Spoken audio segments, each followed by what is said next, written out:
Good morning and welcome to the July 23rd meeting of the Lewis and Clark County Commission. Please stand and join us in the Pledge of Allegiance.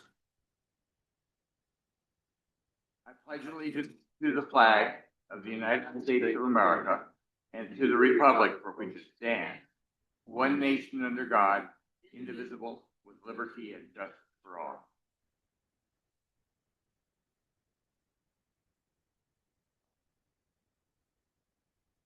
This is a regularly scheduled meeting on Thursday, July 23rd, 2026. For those who are interested, we have regular meetings on Tuesday mornings and Thursday mornings here in this room on a regular basis. We meet once a month in Lincoln and once a month in Augusta, usually. On the other side of the bar there's a sign-in sheet. We'd like for you to leave us contact information should we need to get it back to you for any reason. And there's an agenda there as well. I'd like to introduce the folks on this end of the room. I'm going to start over here with Jenny Chambers, our Director of Public Works and Planning. Then Brandy Grandy is our Recording Secretary, and she makes sure that the results of the meeting are posted on our website as soon as possible. Commissioner Andy Hunthausen to my immediate left and Commissioner Candace Payne to my immediate right. I'm Tom Rolfe, Chair of the Commission this year. Over here, Nico Hash and TJ Murphy are representatives of the Lewis and Clark County Attorney's Office, trying to keep us on the straight and narrow. And our Chief Administrative Officer, Roger Baltz, to my far right. We'll start off with consent action items. Mr. Baltz. Thank you, Mr. Chair and Commissioners. Yes, you have two items today. Item 2A is Fiscal Year 2027 Memorandum of Understanding between Lewis and Clark County and Montana Stockgrowers Association. Staff recommends approval of that item.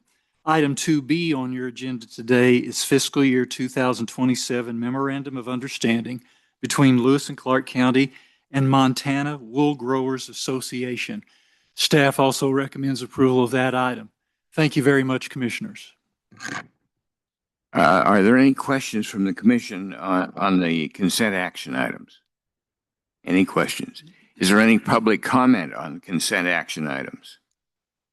Seeing no public comment, do we have a motion? Mr. Chair, I'd move that we approve consent action items 2A and B as presented. Second.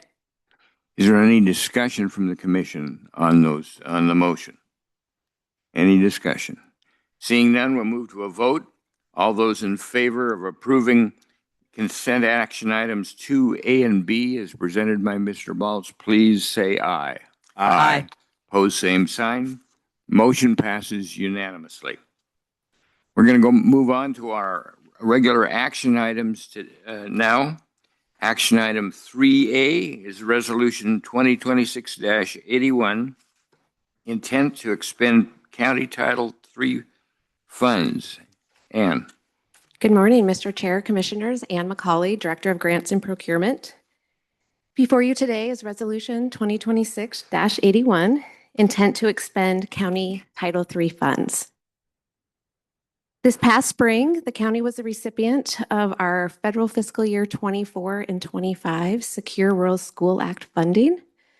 The Secure Rural School Act is federally authorized through the USDA, U.S. Department of Agriculture, and specifically the Forest Service. And there's three categories underneath the Secure Rural Schools Act. The first category, or Title I, is to be used for county roads and schools, and that's one that you guys have seen frequently. Title II is retained by the Forest Service, and that's used for special projects on federal lands or non-federal lands that have a benefit to the federal land.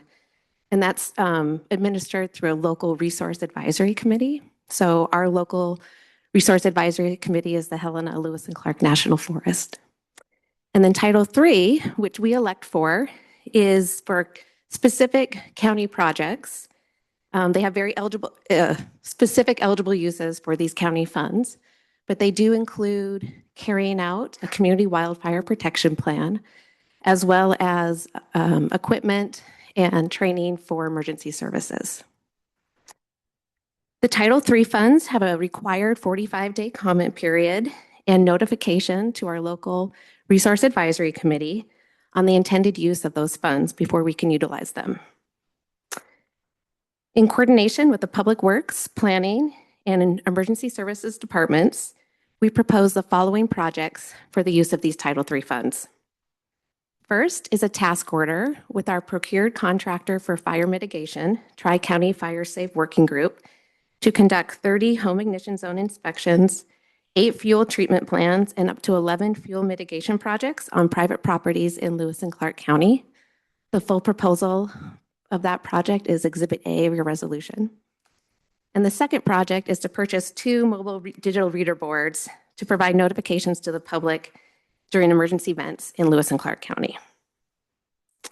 Following approval of this resolution, a legal ad in the Helena IR will run for 45 days, and a letter, which is also part of your packet, will be sent to the Helena, Lewis and Clark Resource Advisory Committee, notifying them of these proposed projects. The public comment period will be received until 4 p.m. on September 14th, 2026. Project proposals are available for public viewing at the County Clerk and Recorder's office in the first floor of this building, 316 North Park Avenue, Helena, Montana, from 8 to 5, Monday through Friday, during the open comment period. Will also be posted online at lccountymt.gov/grants to view it digitally. And those publications describe how you can submit comments during that public comment period. I also want to note that Lois Olson, president of Tri-County Fire Safe Working Group, is here with us today. If you'd like to hear more about the proposed project that they'll be conducting, or Jenny Chambers with our Public Works and Planning Department can answer questions about the reader boards. Staff recommendation is to approve. Why don't we ask Lois if you'd like to come up and talk a little bit about the projects with Tri-County. Thank you, Mr. Chairman, Commissioners. I'm Lois Olson, President and Executive Director for the Tri-County Fire Safe Working Group. We are your contractor for fuel mitigation in this county. We also represent Jefferson and Broadwater counties. So I've handed out for you kind of a synopsis of what we've done in the last couple of years. We have a lot of other grant funds that we use. This particular money would be so helpful to us because, well, right now we have a gap to be able to do free home ignition zone assessments in Lewis and Clark County. And that's the first step in wildfire safety education for homeowners. It's a one-on-one with people that own homes.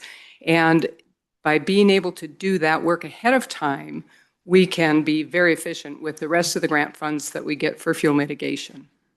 And in addition to this, we are proposing some fuel mitigation within the county on high priority areas. We'll work real closely with the DES group, and we work very closely with Kyle all the time, and Eric too, who saves us quite often in our GIS world. So we would really appreciate the funding. Right now, it's pretty important to have. The federal government is a little slow in giving out grants. We believe they're going to come, but that's what has given us this gap. So if you have any questions, I'd be happy to answer. Would you mind going into a little more detail about the kind of work you do for folks to help them get prepared for an emergency? Yes, absolutely. So we do free grant-funded home ignition zone assessments where we send out an assessor. Rocky Enfanger is one who you likely know. And he and another person, Craig Kokler, go out and spend at least an hour to an hour and a half with the homeowner, walk around the home, explain to them what kind of fire danger they may be in, talk about the vegetation, this is all on the outside of the home, talk about the outside of the home. And then when that's done, they get an electronic copy of that assessment along with pictures very specific to their home. Then the homeowner has a choice. They can ask for a fuel treatment plan, which again is grant funded, free to the homeowner. And then that will give them prescriptions to treat the vegetation around their home. That's outside of the city limits of Helena. we have a grant inside the city limits that will just do assessments. But outside, elsewhere in the 3 counties, we do that fuel treatment plan for free. Then at that point, if a property is inside an existing grant area where we have funding, the person can apply for that funding. What we do, we work very hard to keep our mix at 75% grant funded, 25% homeowner funded. So we try to make it as affordable for the homeowner as we can, because fuel mitigation is quite expensive. Minimum probably of $1,500 an acre up to $2,000, depending on what you're doing. So, and then we also do presentations to anyone that will listen to us and go out into the community as much as we can. And how can they contact you to get set up for an assessment? We have a website, very easy application. There's a button there that says homeowner assistance, and you just fill out. It's an application that has your address, phone number, email, how we will contact you. Our normal turnaround on that is about 2 weeks. We may have a gap here in Lewis and Clark County that may be a month just because of the funding situation, but we will get to everyone, and hopefully we can minimize that getting to people. And then, yeah, we schedule an assessment, and from there on out, it's what I've described. Thank you.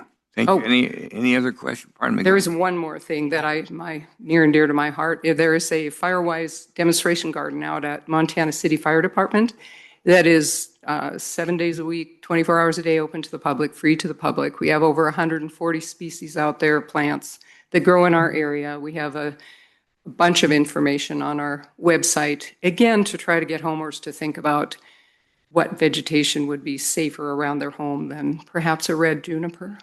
That demonstration garden is right there by the fire department. Yes, it's on near- their property, It's near the traffic circle right Yep. there at Yeah. Montana City. just north and on the east side of the frontage road. All right. Very accessible, easy to get to. So. Okay. Any other questions? Got a question. Tom, Commissioner Payne.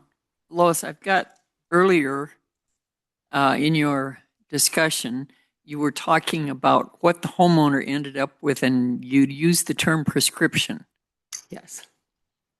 Sorry, I have no, does that, I am thinking about it, why don't you tell us what Okay. you mean by a prescription? Well, much like a medical prescription, it is exactly, we'll tell people this species of tree, this size of tree, this is the spacing for those trees. If you have a different kind of trees, sometimes the spacing will be different.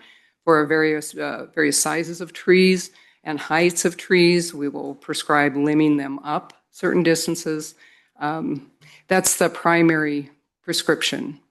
Okay, so a prescription is written directions on what they need to do? Yes, what trees should be removed and what spacing should be, what trees should be limbed up.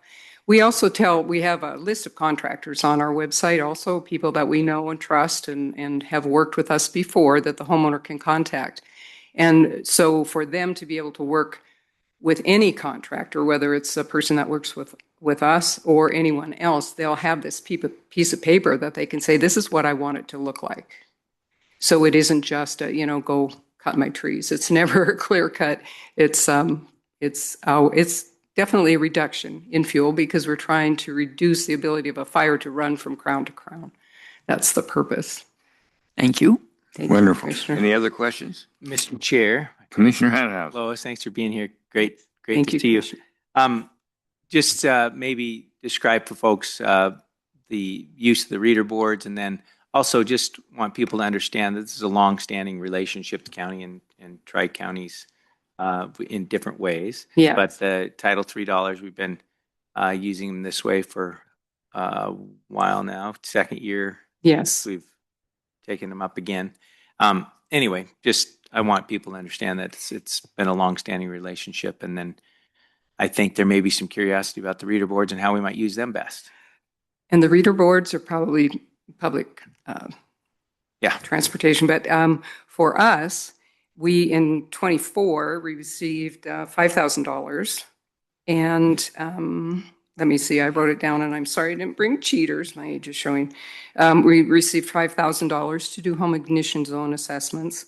And then in 23, we had received $8,000. In 25, we received $22,800, and that allowed us to do do the home ignition zone assessments and to do some fuel mitigation, 16 acres of fuel mitigation. And we have worked in this county. The group formed in 1984. Lewis and Clark County actually had a person employed from 1999 to 2013 who worked for the county doing this work. And then that position was eliminated, and we became a 501c3 in 2015. And we have been at this ever since. So we're totally grant funded. We're a very low overhead organization. We have 1 part-time employee and 2 part-time contractors. I happen to be a volunteer right now in the executive position, but I hope to change that this fall, and we'll hire an executive director. So we're very, very low cost, and Montana City lets us use their offices, and we just don't have much in the way of overhead, so most of the money goes directly to the ground. Yeah, thank you. And then, Mr. Chair, my other part of my question Certainly. for Director Chambers, basically. Thank you. Mr. Chair, Commissioner Hunthausen, again, Jenny Chambers, Lewis Clark County Public Works and Planning Department Director. The idea of the reader boards, at Public Works, we currently have 2 reader boards, and they're basically emergency notification equipment when we have a road closure or we're doing a bridge project where we go and deploy that in advance to let folks know that there's upcoming work going on in the area. We have 2 for all of Public Works as a county as a whole. Oftentimes, emergency services, disaster and emergency services folks want to utilize those reader boards when there's emergency notification that they'd like to put out there if there's a fire or if there's a risk area that they want to identify. If there's a event like the fairgrounds event where there's different controls for traffic control. And because we only have 2 within the county, oftentimes ours are being utilized within Public Works and they're not available for disaster and emergency services.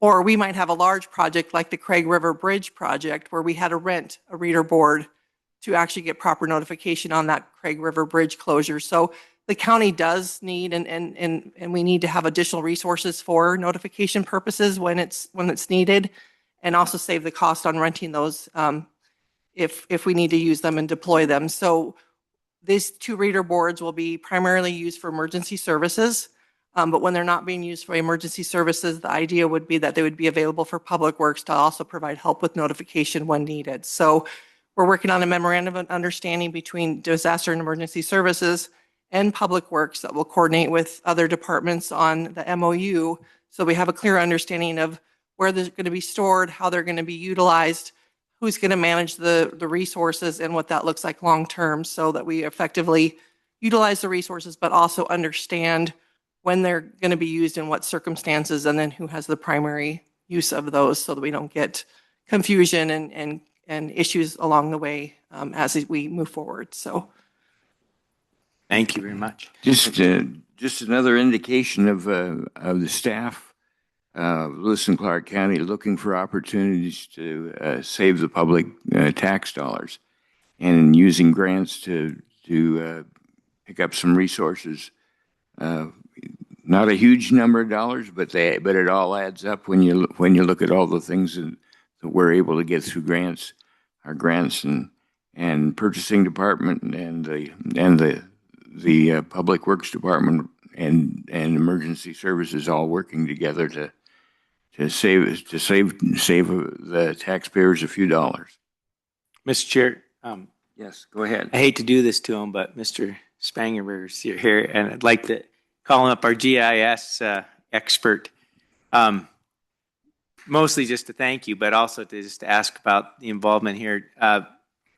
Obviously, you've been implicated by this project, but yesterday we were talking about you and your work at the mosquito board meeting, and I'm sure that Public Works in other areas utilize your services like crazy. So I just wanted to talk a little bit about how GIS is involved in this project and kind of weave Certainly. throughout many of our departments and projects. Yes, certainly. Again, my name is Eric Spangenberg. I'm the GIS coordinator for Lewis Clark County.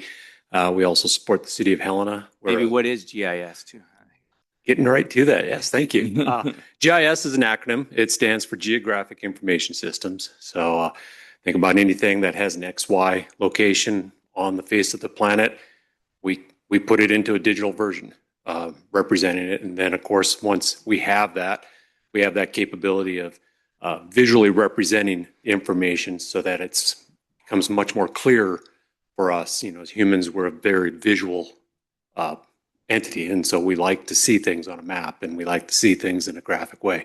And with in regards to Tri-County Fire and Lois, we've been ever since we had someone in DES that was doing the mitigation projects. We've had a collection, an inventory, if you will, a data set representing all of those projects going back well to 2011, 2009, that type of thing. And so we have all that data available, and so that we can provide it and use it to make maps to show, so Lois can show from Tri-County's advantage point where they've been doing work, and then us as consumers can see where that grant money is being used to do exactly those projects that they've been talking about. I apologize, I came in late, so I didn't hear the full detail of what the grant money is going after, but and obviously I was not ready to be in front of the commission either. I went all Hawaiian today on you, so. But yeah, so the GIS is a strong base, if you will, for showing all the data that we're working with. For example, you'll have another grant application coming before you this morning regarding road inventory, road research and inventory. And this will be tied straight through Public Works, and it's coming from the Montana State Library and the use of geospatial information funds for that one, because that will be a resource that we will then have that lets us see, not just for Public Works, but for emergency services, where, what the lineage is, the history is of a given road. And then also through that grant, we're going to be making sure that those are actual public roads. So we know that is a potential evacuation route, that a grant funded opportunity can be used to ensure that route doesn't have trees too close and burning and falling in front and blocking, the potential evacuation during times like this. On the mosquito side, we helped support Mosquito Office with developing a online app that their contractor is using to map out where they're doing their mosquito traps, there's mosquito treatments, and now we're going to have a visual inventory, digital inventory that we can start to build upon in the coming years, so that we know where we've been doing the work and where we're finding, certain species of mosquitoes and that type of thing. So GIS, it's just something that we like to have our fingers in everyone's business, apparently. So That's great. Thank you, Eric. Really sorry to call you up, but I wanted to appreciate your work. So. No, that's quite all right. I came here to support for the road inventory one, but I'm happy to speak on any of these other projects that we can provide support to as well. Thank you. All right. The public should know that these are great resources. When I first got on the commission, I found out that the county actually has about 1,500 miles of county roads, and while we can only afford to maintain less than 600 miles of those roads, it's nice to know a little bit more about them. So Eric made me a map that showed where all those 1,500 miles of roads are. So in the ensuing time, I've had a chance now to be on most of those roadways and see them for myself and have a better understanding of them. So very useful, very helpful. Any other questions or comments here? Is there any public comment on this item on our agenda? Any public comment? Seeing none, do we have a motion? Mr. Chair, I move that we approve Resolution 2026-81, intent to expend County Title III funds as presented by Ann McCauley. Second. We have a motion and a second. Is there any further discussion? Any further discussion on this item?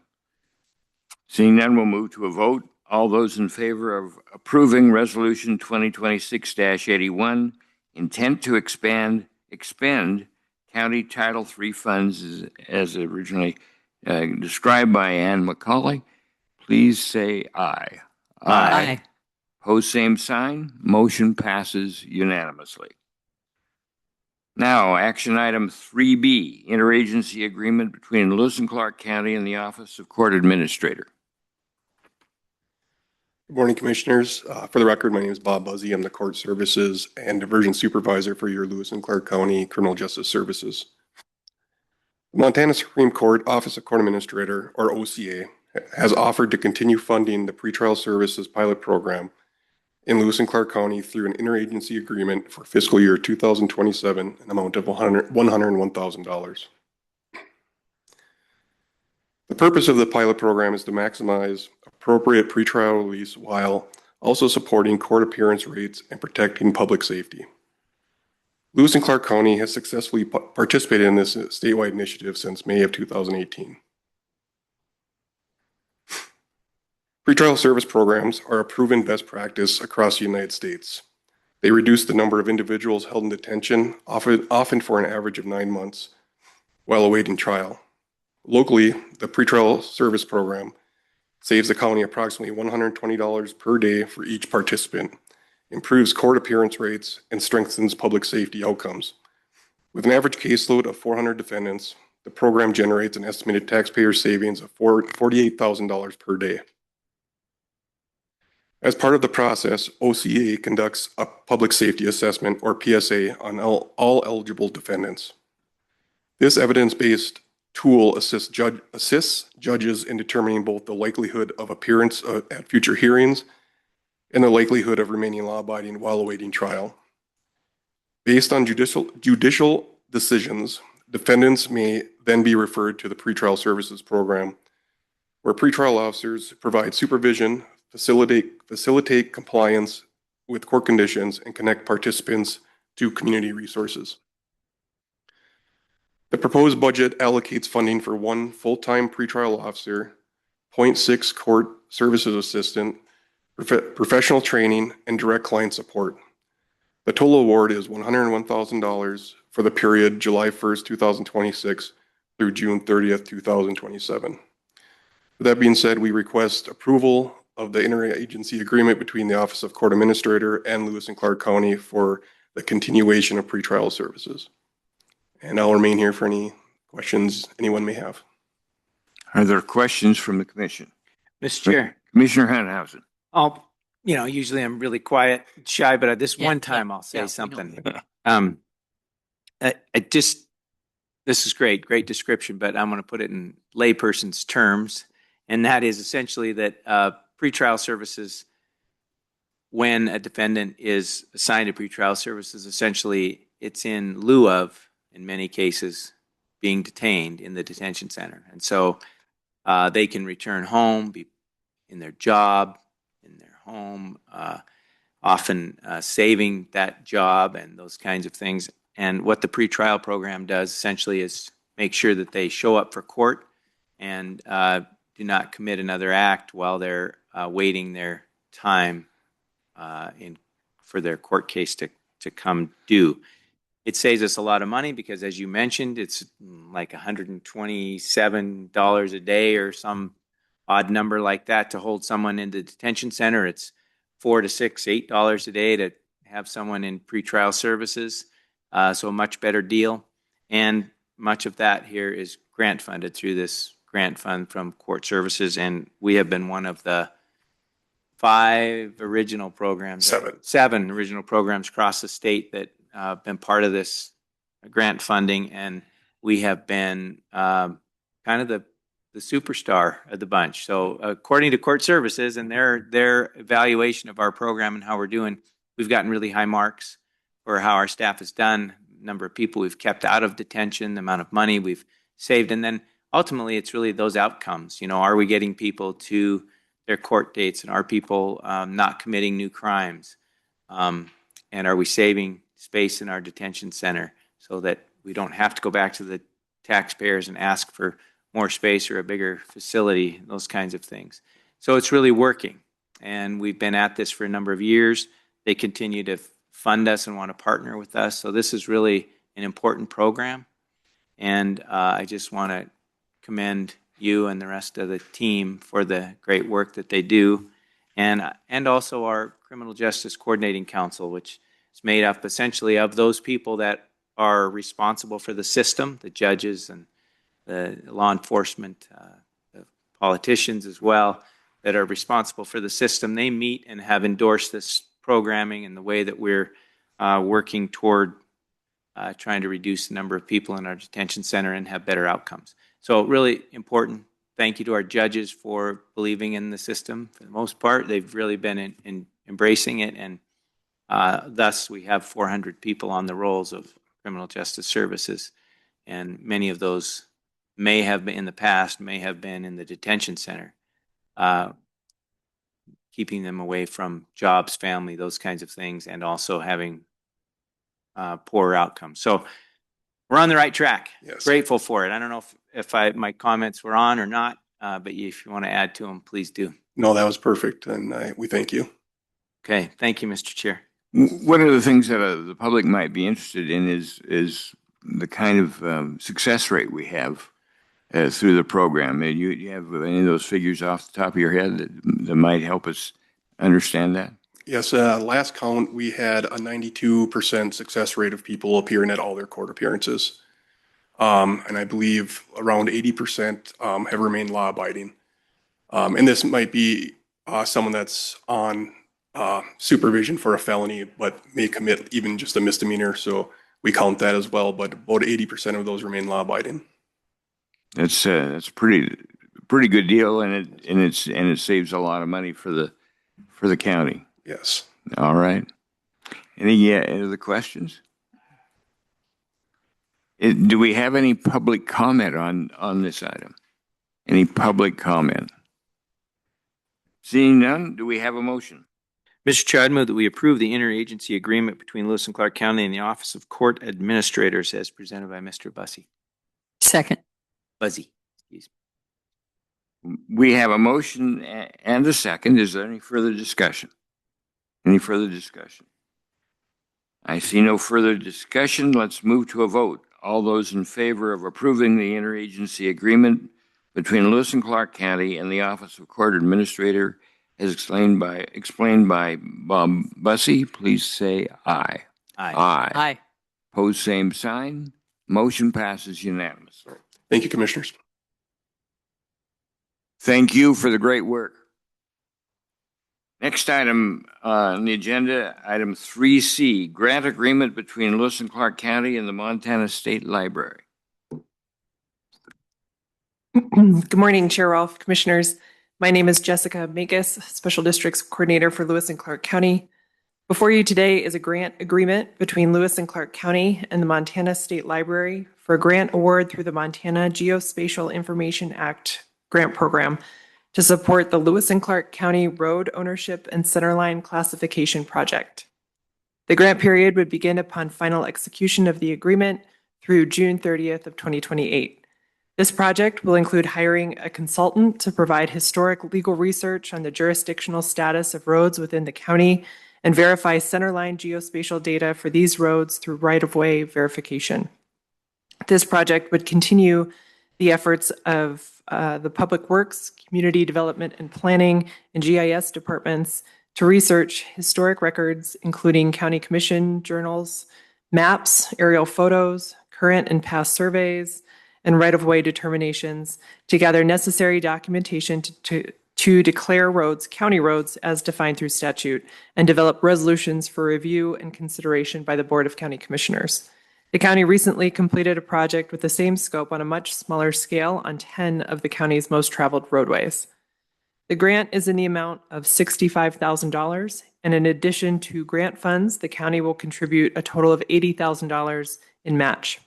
$20,000 will come from the local Lewis and Clark County MGIA funds, which are generated through local filing fees and managed through the county's IT department. The remaining $60,000 will come from the Metropolitan Planning Organization, or MPO funds, and be equally split between funds allocated to the Community Development and Planning Department, the Public Works Department Road Division, and the Public Works Department Bridge Division. This grant will allow the county to conduct this research on a majority of the remaining roads that score 35 or higher on our road prioritization matrix. A score of 35 is the minimum score required to justify maintenance through the Public Works Department and current funding levels. Road ownership clarification assists many county departments and also assists in improved customer service, as this is one of the most frequently asked questions received from the public. Once this data is collected, the GIS department will create a web-based map for partners in the public to easily look up road ownership information. This information will help first responders through more efficient emergency response, evacuation route planning, and clear up jurisdictional challenges for law enforcement. Further, this data will assist the Montana State Library in their goal of supporting a more robust data framework for digital transportation statewide. Data will also support progress towards next generation 911 development. This project is supported by the Lewis and Clark Rural Fire Council and several individual fire districts in the Sheriff's Office. This project will be led by myself with a lot of support from Eric Spangenberg, who will ensure spatial data is collected and formatted to meet grant requirements. Staff recommend approval of the agreement between Lewis and Clark County and the Montana State Library, and I'm happy to take any questions. Thank you. Questions from the commission? Questions from the commission?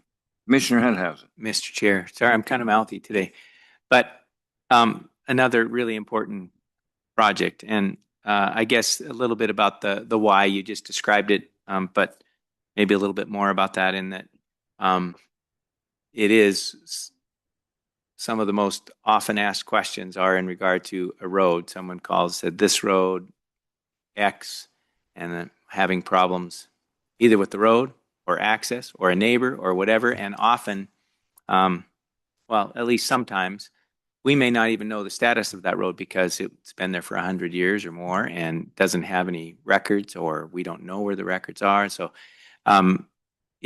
this project will help us for the roads that end up being part of this project, really help us understand their some of their history, maybe the status of them, their responsible party, whether it's a county road or should be a county road, or maybe a public access, or maybe not even a public road. We don't know, and there's so many different categories of road.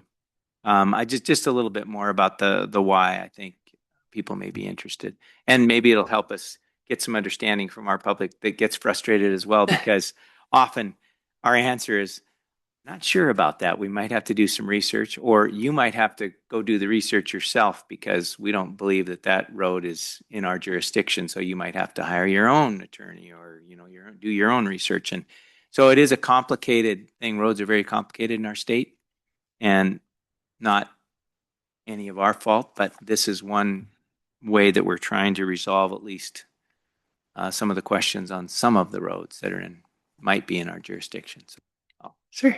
Great question. Thank you, Chair Rolfe, Commissioner Henhausen. Well, that was a question? oh yeah, there were some questions in there. I'll do my best to answer that question.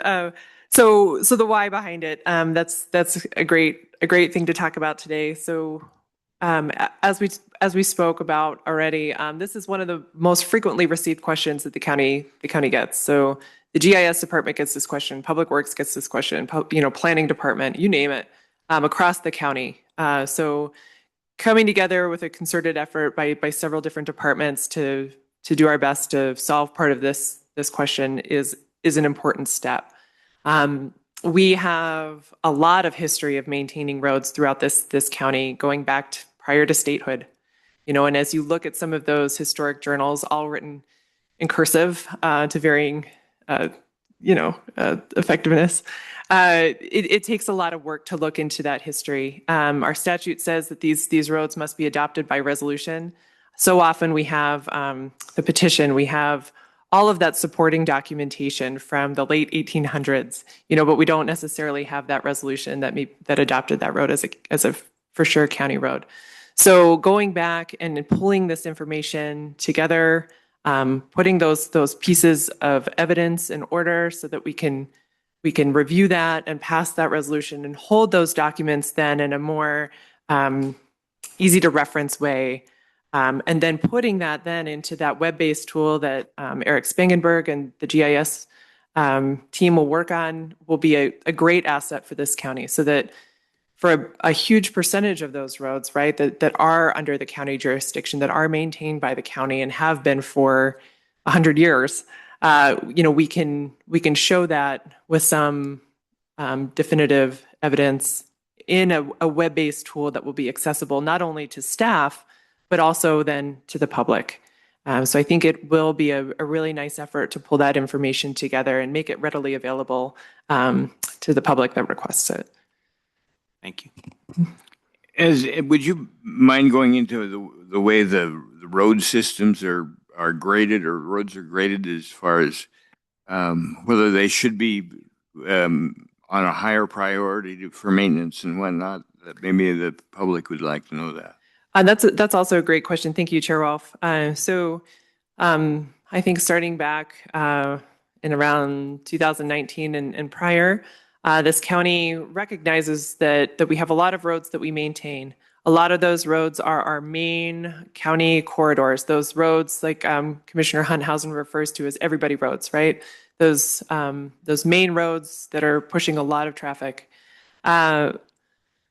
We also have roads that are used by maybe 30 people that we've historically maintained, and we don't necessarily know how we ended up there, but that's been on the list. The list keeps going, but why? So as resources continue to fall relative to the amount of money it takes to keep up our road network, it was necessary to prioritize all of these roads that the county is maintaining and look at those in an objective way.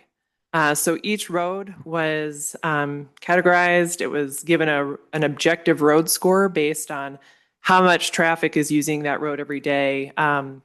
Is it a sole access road? Is it an emergency route? Is it a school bus route? All of these different objective factors were taken into consideration for all of the roadways that we have.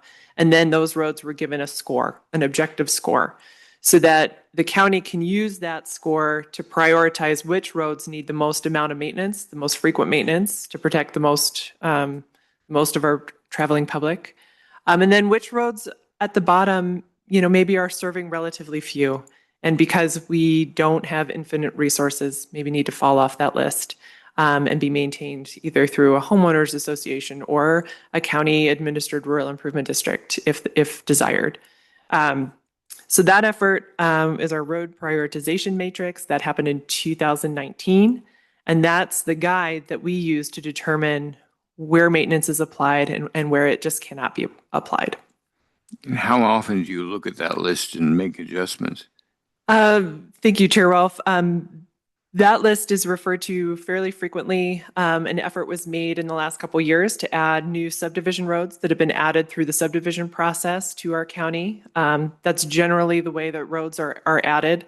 Primarily, though, those subdivision roads score relatively low because generally they serve a relatively small factor of the population, throughout the community. We do traffic counts every year through the county, through the Public Works Department and the Planning Department, and coordinated with MDT to see how those traffic counts, that average daily traffic for each of those corridors, are changing year to year.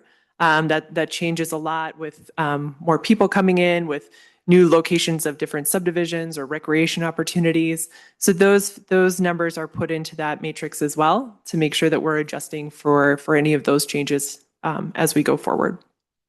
All right. Other questions from the commission? Seeing none, do we have any public comment on this item? Any public comment? I see no public comment. Do we have a motion?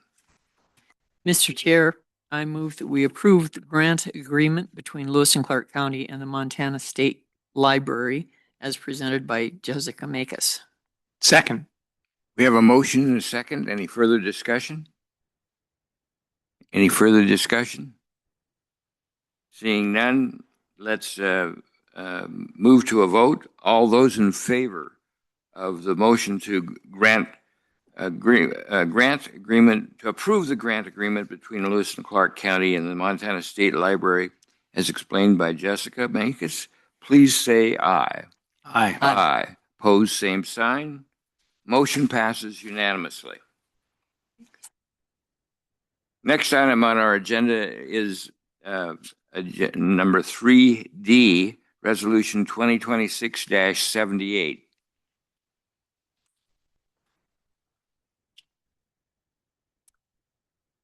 Thank you, Chair Ralph, Commissioners. Again, my name is Jessica Makus, Special Districts Coordinator for Lewis and Clark County. Today, you will be holding public hearing to hear comments and objections regarding the final adoption of a resolution to levy and assess an annual special assessment of $660 upon each benefiting property within the Canyon Ferry Crossing 5 Rural Improvement District. With a total of 16 benefiting properties, a total of $10,560 will be assessed annually to fund maintenance of the RID. The Canyon Ferry Crossing RID was created in 2017 to maintain Eagle View Road and Soren Court. Maintenance provided by this district includes snow plowing, grading, culvert cleaning, dust control, and other maintenance as necessary. I can zoom out on this map just so you can have a little bit more context about the location of this particular district.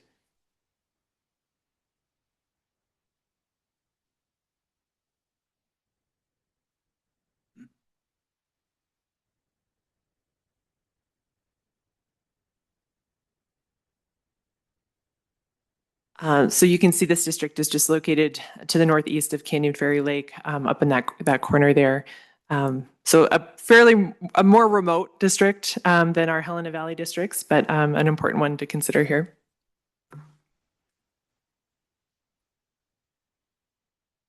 Okay, the assessment rate for this district has been $318.86 per benefiting property per year. However, the assessment is not sufficient to provide the maintenance items listed in the resolution that created the district. This assessment has been in place since the district's creation in 2017. This is primarily due to the inflationary increases we've seen over recent years. For example, grading prices nearly doubled between 2021 and 2023.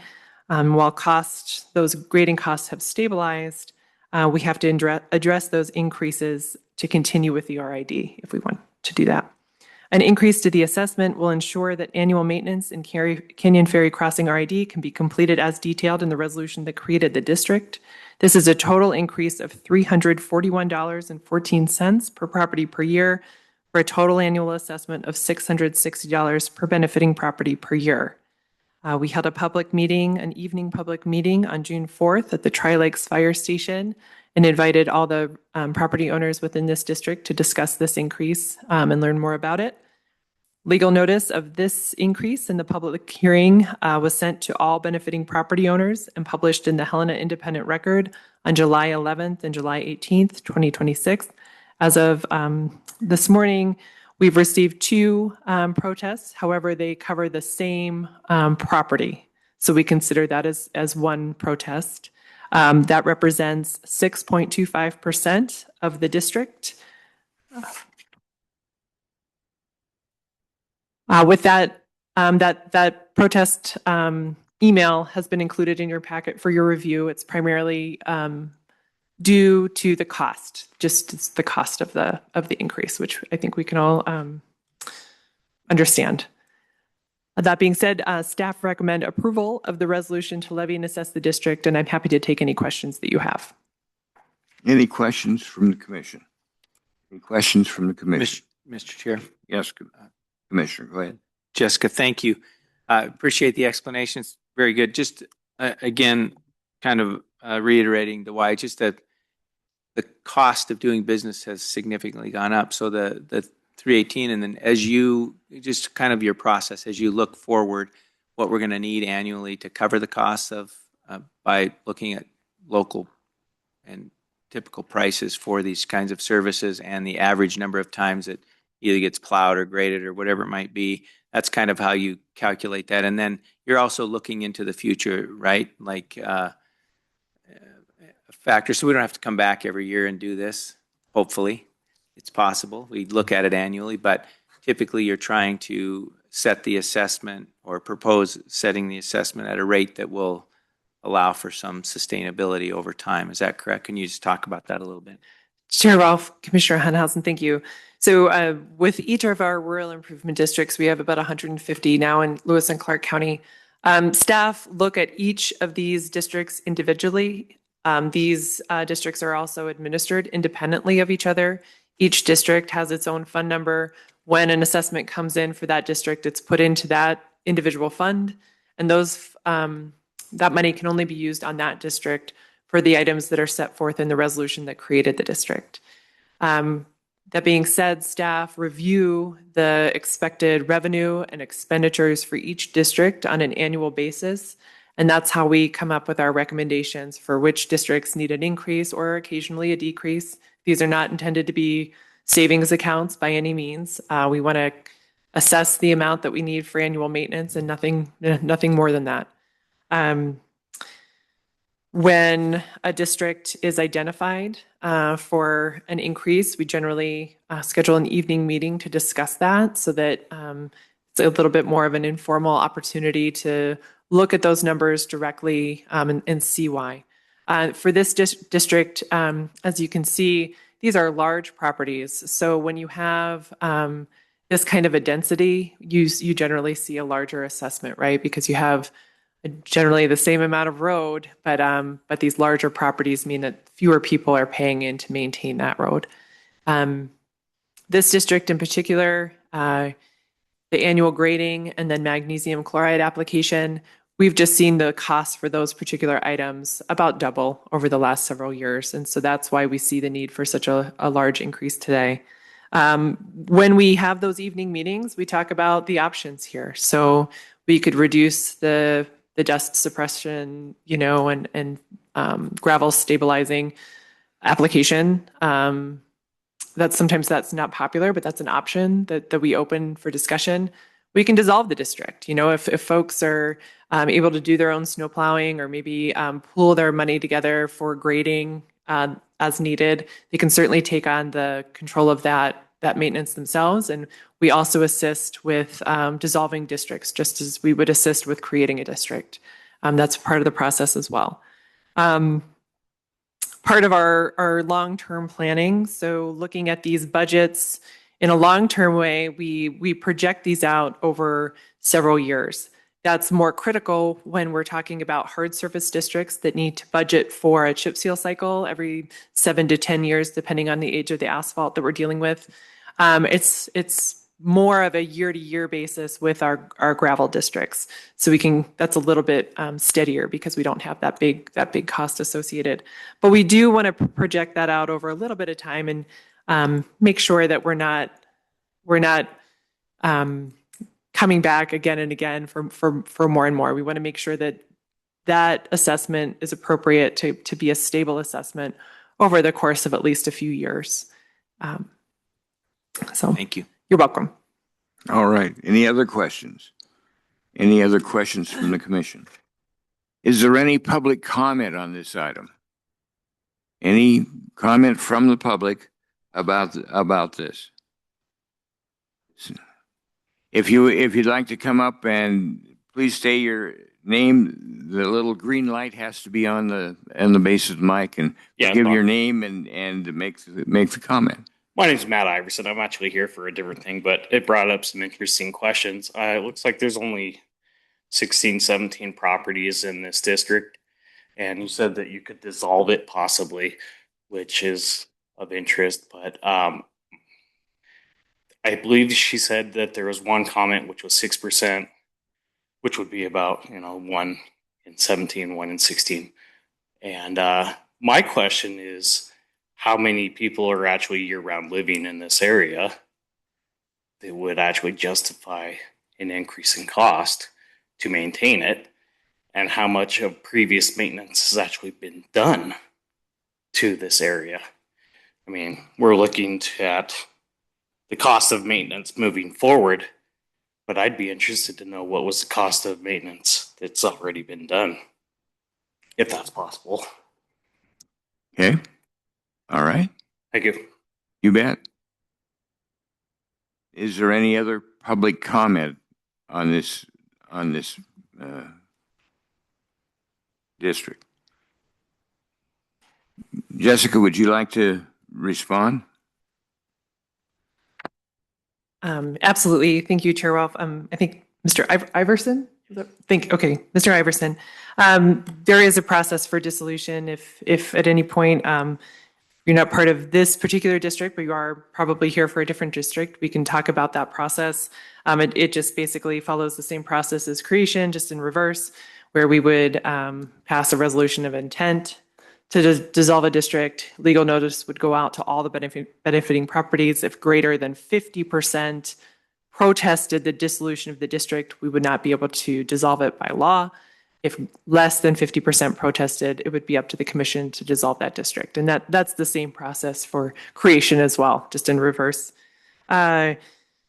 So as far as how many year-round residents live here, I do not know that answer. Legal notice is mailed to the address associated with the tax bill. So we use the tax system to pull those addresses to get a good address for everybody.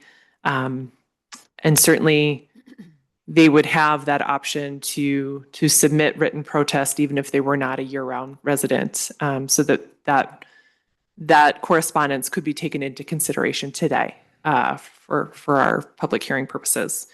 As far as the annual maintenance that's completed for this district, it is snow plowing. There's a pretty good-sized hill in this district, so that gets plowed and sanded pretty regularly. I believe it's on a 3-inch trigger. So every time we get at least 3 inches of snow, that triggers the snow plowing services for this area, just to keep that road as safe as possible.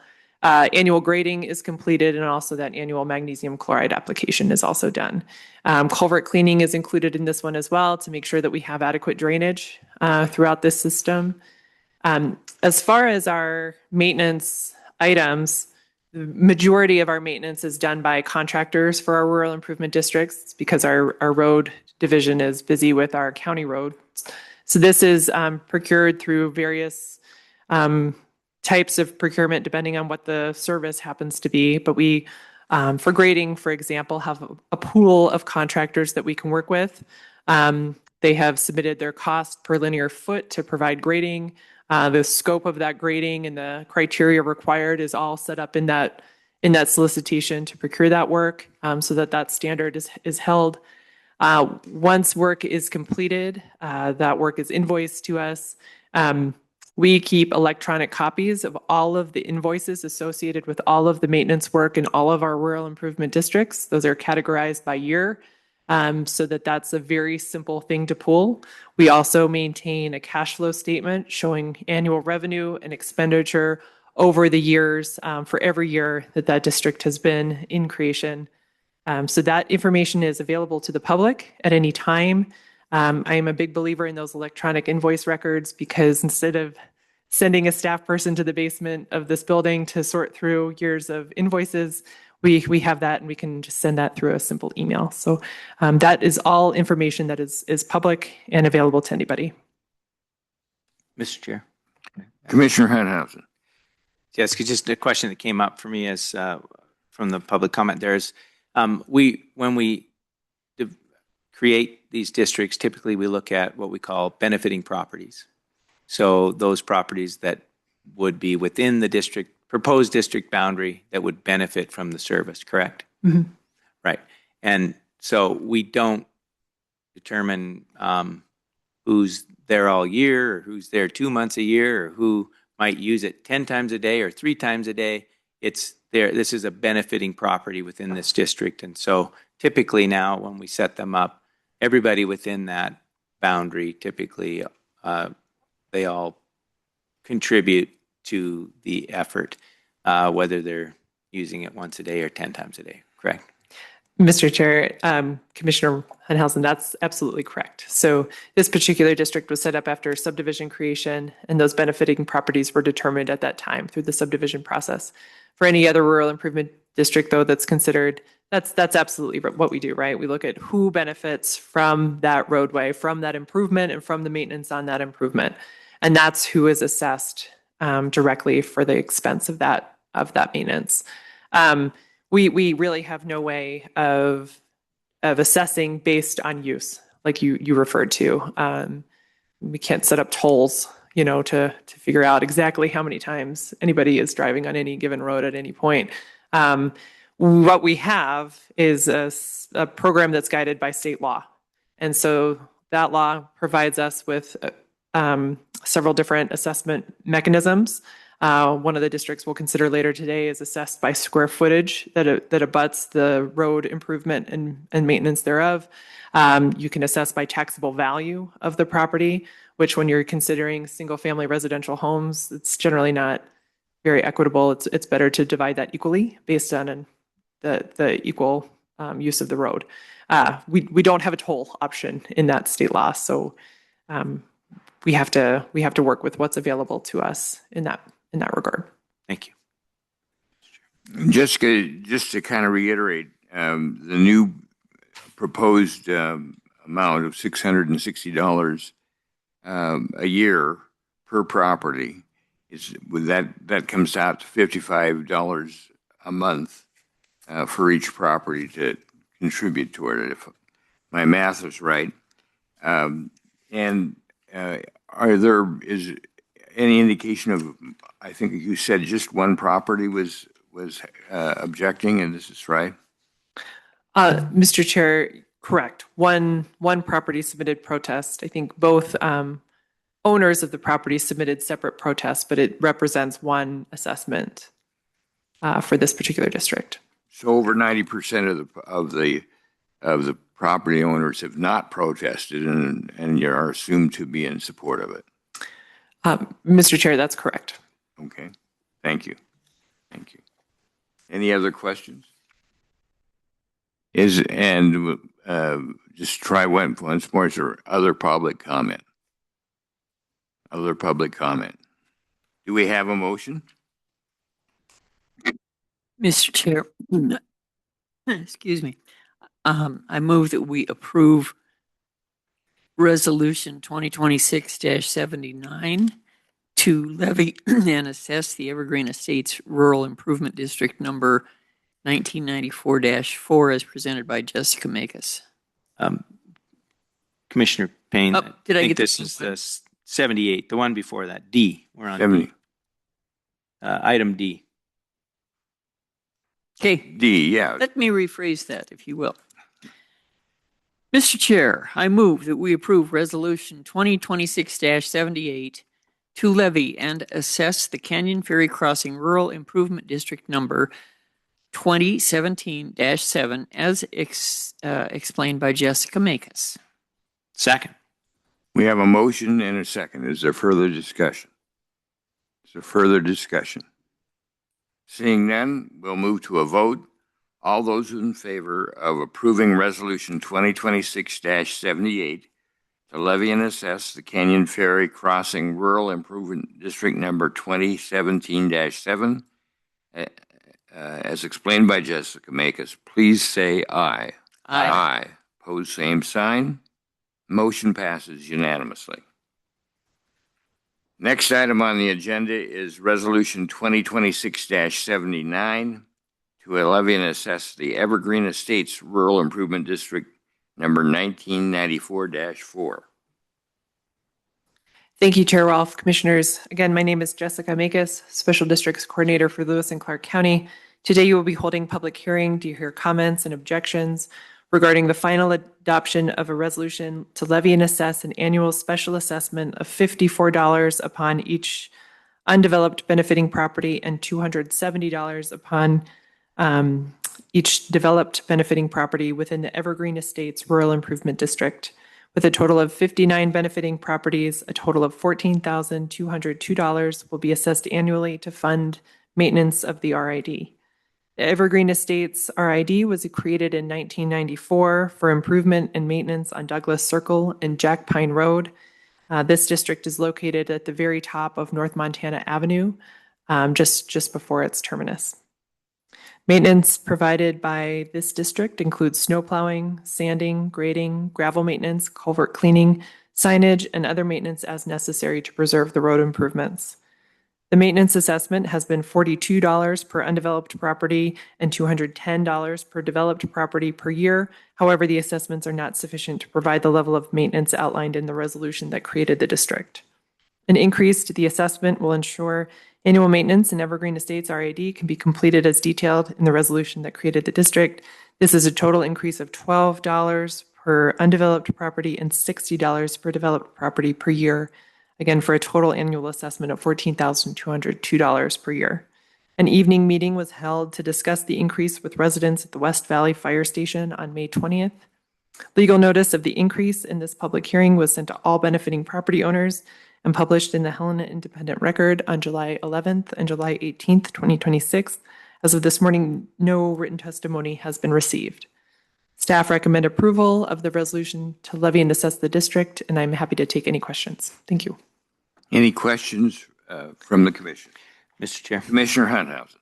Just a quick one, just because this reads and sounds a little different than the last one, and tell me if I'm wrong, but typically we have to look back at this one was created in 1994. And so the rules, the resolution, state law, all of the things that were in place at the time, that's typically what we're following and why this is set up the way it's set up versus maybe how we might set it up today, or even in the last one was in 2017. Is that just so people understand it? Sure, Chair Rolfe, Commissioner Hunthausen. This district was set up, yes, in 1994, and different assessment methods were used at the time. This one made a distinction between developed property and undeveloped property. We would not set up a new district in that way today, but to change the assessment method for a district, we would have to dissolve the current district and recreate a brand new district. If we were to do that, we would do an equal assessment likely, but according to this district and how it was set up, that's the assessment method that we have. Thank you. I just wanted to explain the difference. Thank you, Mr. Chair. Any other questions from the commission? Any other questions from the commission? Is there any public comment on this particular item? Any public comment on this item? Seeing none, do we have a motion? Mr. Chair, I'd move to approve Resolution 2026-79 to levy and assess the Evergreen Estates Rural Improvement District number 1994-4 as presented. Second. We have a motion and a second. Is there any further discussion from the commission? Any further discussion? Seeing none, we'll move to vote.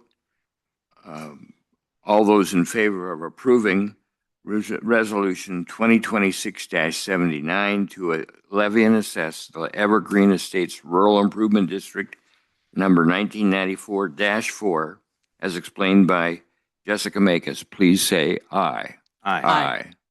Opposed, same sign. Motion passes unanimously. Next item on our agenda is Resolution 2026-80.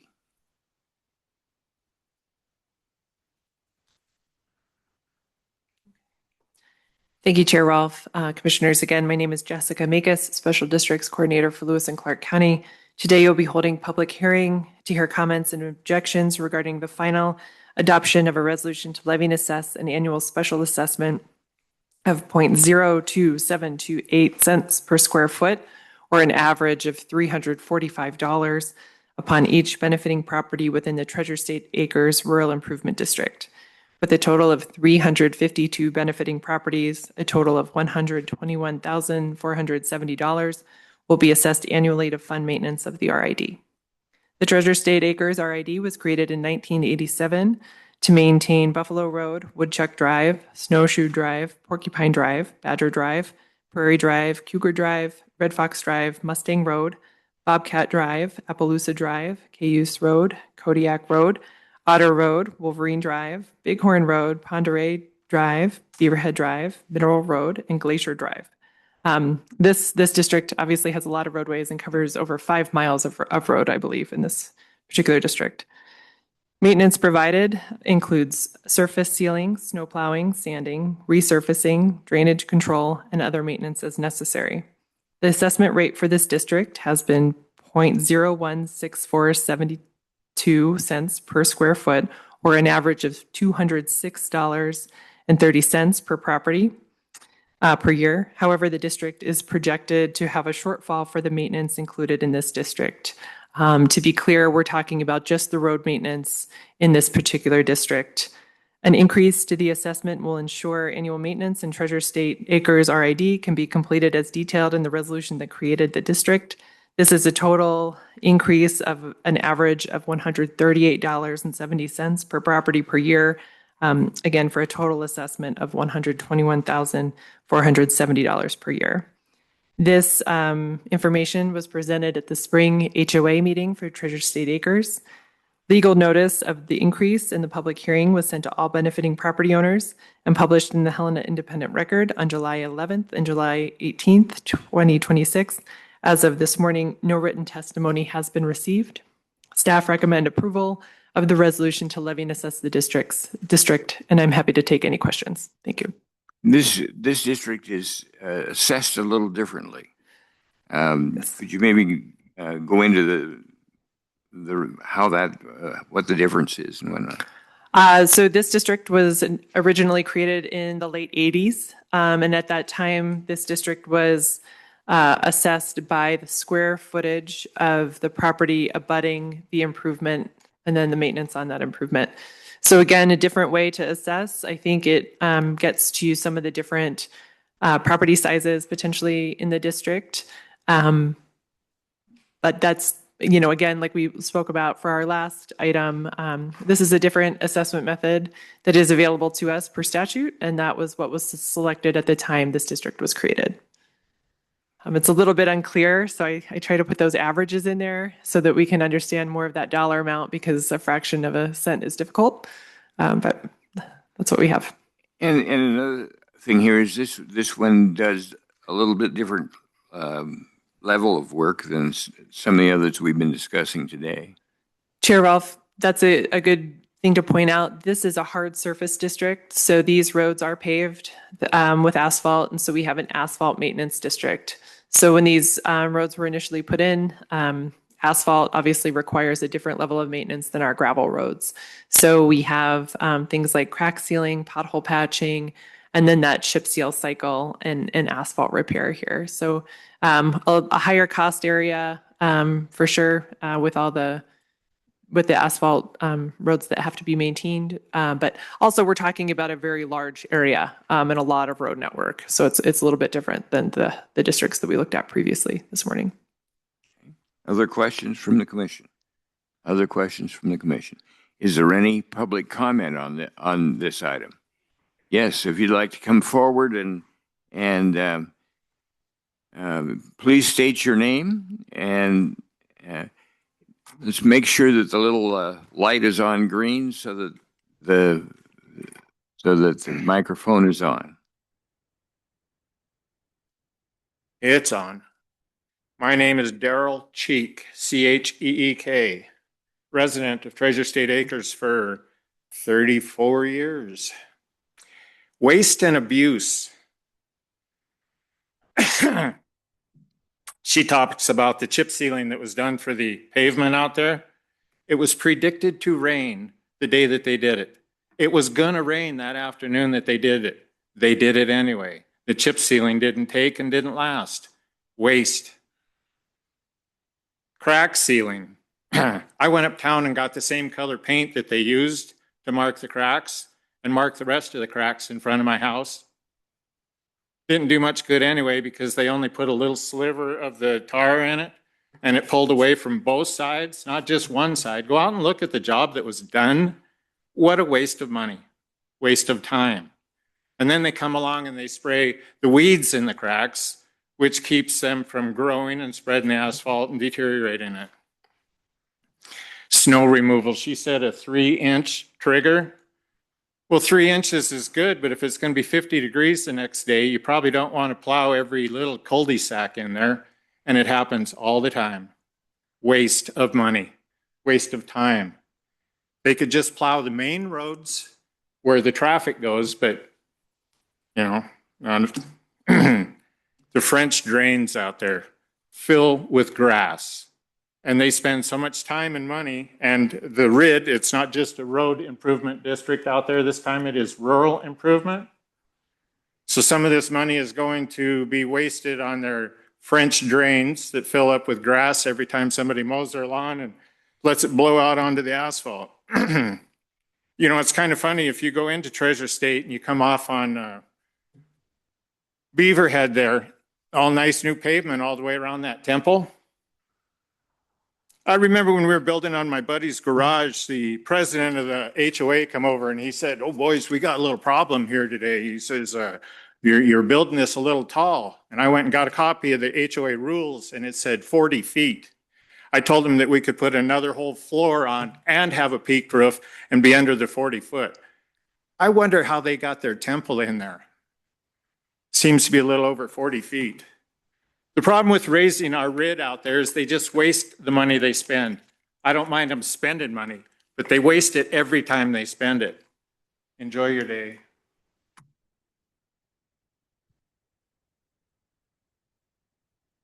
Is there other public comment?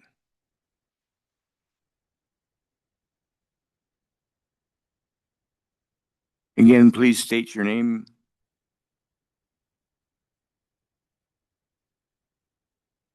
My name is Dennis Hefner. I'm also a resident of Treasure State Acres. I just had a couple questions for clarification, I guess. Several of these RIDs mentioned snow plowing as one of the benefits. And as I recall, when the RID was first proposed, it was identified that school bus routes received their own funding for snow plowing, and I was just wondering if there's any prorated amount that comes from that state funding for snow plowing that gets applied to these RIDs, since there are designated school bus routes throughout the neighborhood. So that was one question. The second question I had is the subdivision to the south of Treasure State Acres, I think it's called the North 40 or whatever. One of their egress routes is a road that goes through the Treasure State Acres. And at the time that subdivision was approved, there was discussion that North 40 would contribute to the RID for Treasure State Acres, since there'd be additional traffic created on the TSA RID routes because of the stoplight on Montana and Beaverhead that makes it easier to access onto Montana Avenue, and a number of the residents of the North 40 use that route, so it's increased traffic on the roads in that Treasure State Acres subdivision. So those are a couple of questions I had for clarification. I understand the increase in the rates. It's a little hard to figure out when you're talking about 0.001 cents per square foot or whatever, but in plain language, the rates are going up 65%. So that got a little confusing when reading the notice on this, but I understand where that's coming from. It looks like it's a similar rate throughout the other proposals here today. But I just had those 2 points of clarification on the snow plowing, if there's some prorated amount that we should be getting rather than TSA paying the entire thing on the snow plowing, and then the North 40 additional access. Thank you. Is there any other public comment? Is there any other public comment?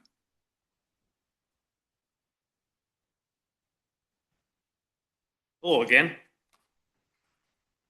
My name is Matt Iverson. I've resided in Treasure State Acres for 11 years, and I own a quarter acre there as well off of Red Fox Drive. As well as I'd like to address the first gentleman's comment as far as road maintenance, and I would agree with him that the road maintenance has been wanting. It's been pretty piss poor, frankly. Chip sealing, if anything, they go and throw a mound of asphalt on top of a crack, and if they do anything, and it just makes it worse, not better. And outside of that, though, The second gentleman wanted to address kind of the math in this, where it's about 65% increase in the previous cost. My math came out more 66, 2/3. They gave us this little card here. It says their current fund balance is $110,000, but their annual income is $72,000. That would tell me that right now we're working under a surplus, not a deficit. And if there is a surplus fund in the fund, why are we increasing it by 66%? That would be my main question. And to me, that doesn't add up. And if we could get some answers to that, I would appreciate it. Thank you.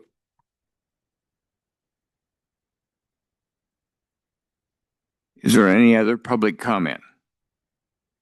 Is there any other public comment?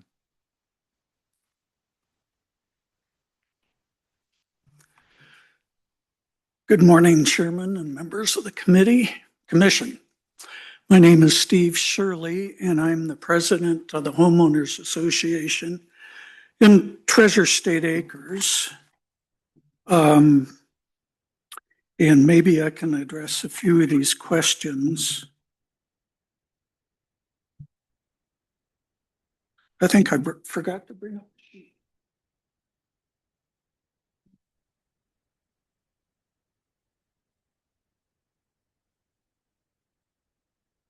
And thank you for the opportunity to talk this morning. I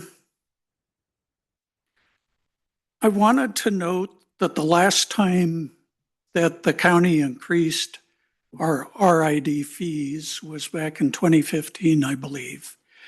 And so it's been quite a few years since there's been any increase. We've had a lot of inflationary increases. Cost of asphalt has gone up considerably, I believe. And Jessica brought it to our attention earlier this year that we were falling behind in what we needed for future work on our streets. And she sent somebody out to inventory our streets, grade them, however they do that, and determined that we were falling behind on what we needed in the future to keep maintaining our streets. And so we appreciated that.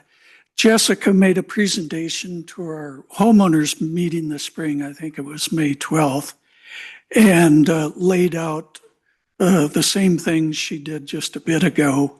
And I believe there were about 24 homeowners at our HOA meeting. And after she gave her presentation, we had a vote, endorse or not endorse the proposed increase in fees. And it was a unanimous vote in favor of increasing fees among the people who came to our homeowners meeting. How many people did you have at your meeting? I think there were about 24. I've forgotten. I don't know. Terry? Yeah, something like that. So people realize that it's a need in our subdivision.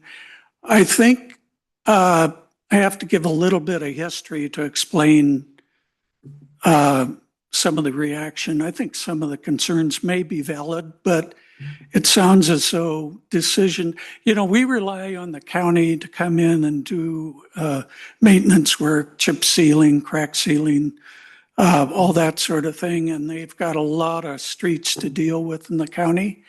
And so they lay out their schedules.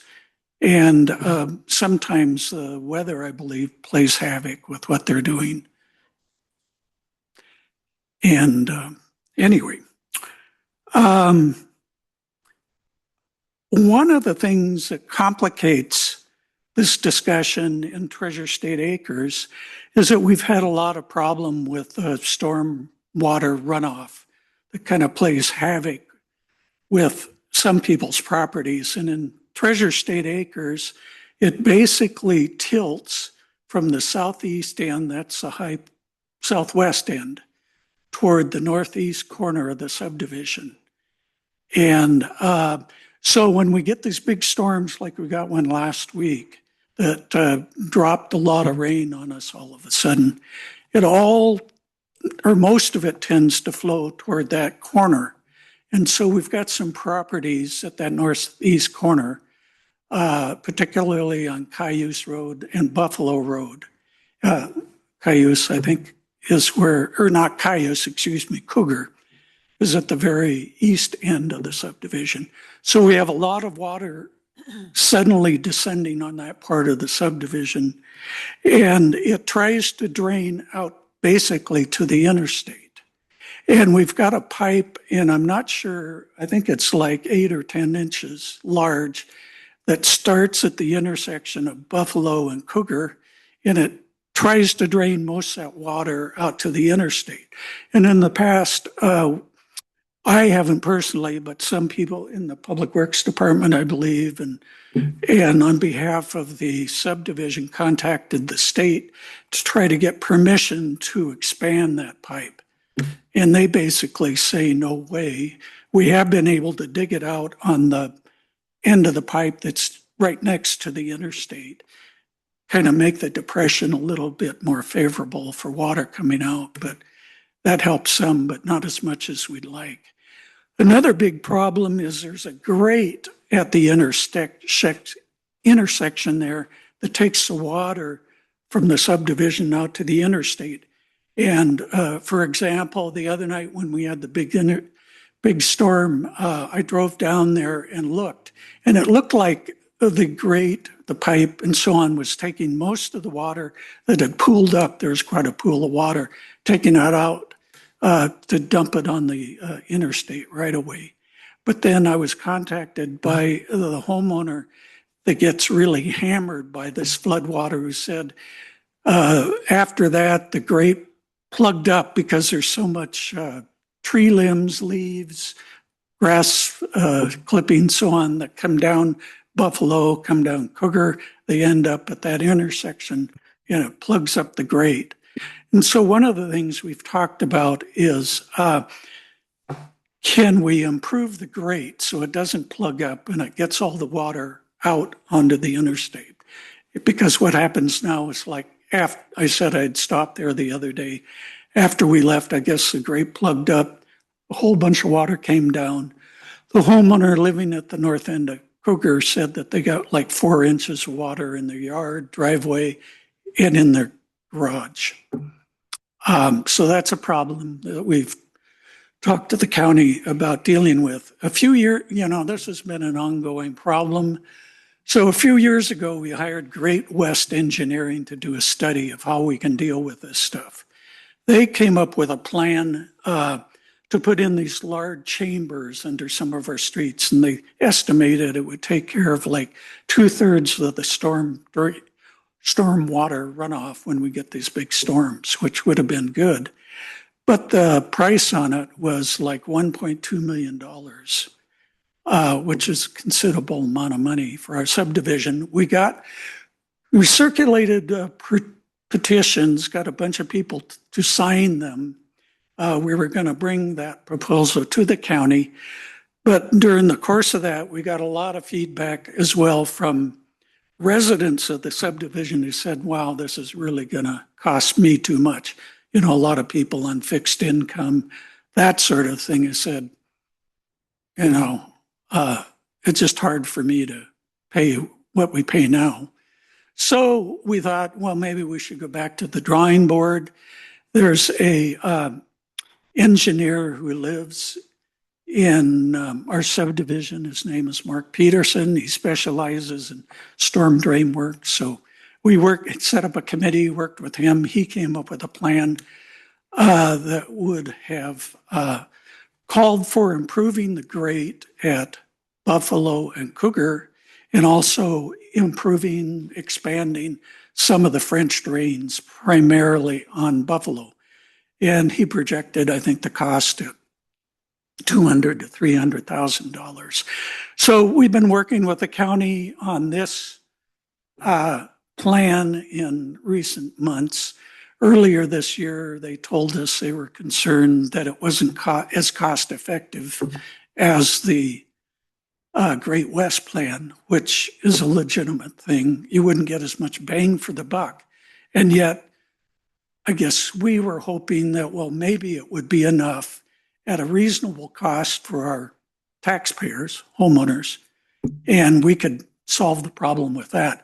And so that's where we are right now. So we've been talking with them maybe about trying to improve that drain at the intersection I talked about, as well as some of these French drains, primarily along Buffalo. A lot of the water comes from Buffalo, including some water that runs off Montana Avenue, which is a state designated road, as I understand it. So,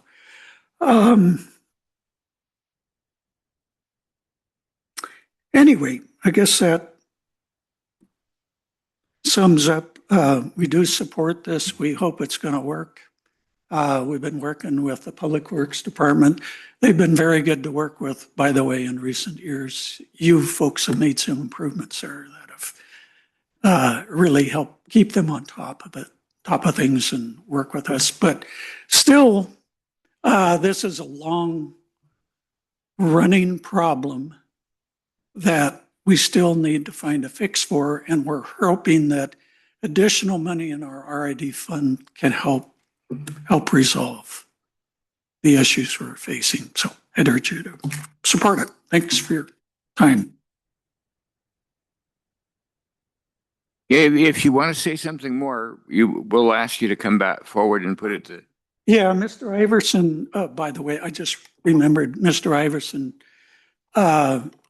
raised a question about why there's a surplus in that fund right now. Well, because we've been dealing with these storm runoff issues and trying to come up with a solution, we have not done some of the road work that we would normally do. Probably the top priority for us in improving a street is Buffalo. But we've held off on doing any work on Buffalo, which would be expensive work, repaving it. It's the street most in need of work in the subdivision, probably.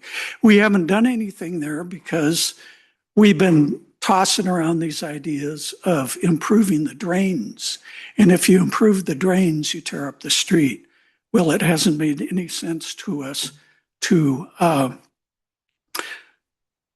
repave Buffalo and then come back in later and tear up the streets to work on the drains. You know, we thought, well, the first thing we need to do is improve those drains and then repave the street. Another person, I think it was Mr. Hefner, asked about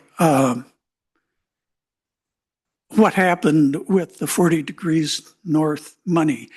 When the county commission approved that subdivision a number of years ago, we came in and talked about our concerns about increased traffic coming down into Beaverhead and out onto Montana Avenue, because that's a street that has a street sign that controls traffic.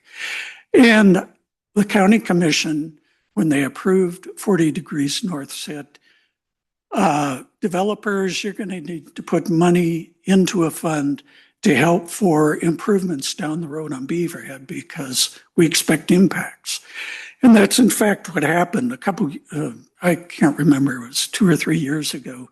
We repaved Beaverhead, and it's a nice street now, I think. And most of the money that went toward that repaving was covered by the 46 degrees north fund that you folks approved. So thank you for that. That helped a lot. What else? Mr. Cheek brought up something about I guess I can't really address that, a friend working on a friend's garage, how tall it was. That must have been before I was HOA president. And I didn't talk to them about any height concerns with that. Maybe my predecessor, Craig Young, did. But so his question was, why can the temple be taller? Well, the new temple is covered by county zoning rules, and it has an exemption. It isn't really covered by our covenants. It's covered by county zoning rules. So it's a special situation, and why that is so tall compared to everything else in the subdivision. I think that's all the questions I heard. Thank you. All right. Is there anybody who has not spoken that would like to say something? Anybody who now, those who have already spoken, I think a couple of you indicate you'd like to say, make a second comment. And again, if you'll mention your names for the recording. It's Matt Iverson. I guess I'd like some clarification on this as well, because I mean, I'm glad that we are addressing the Buffalo Drive because it is a problem, and it's been a problem quite some time. My understanding is this is a raise in rates to improve maintenance, not an overhaul of the street. I mean, I understand that there's a pond on Red Fox in Buffalo, and I'm sure it continues to Cougar because it's downhill, and there is it's a small lake sometimes when it rains there. And I guess maybe the nomenclature of it is different, but I wouldn't call that maintenance.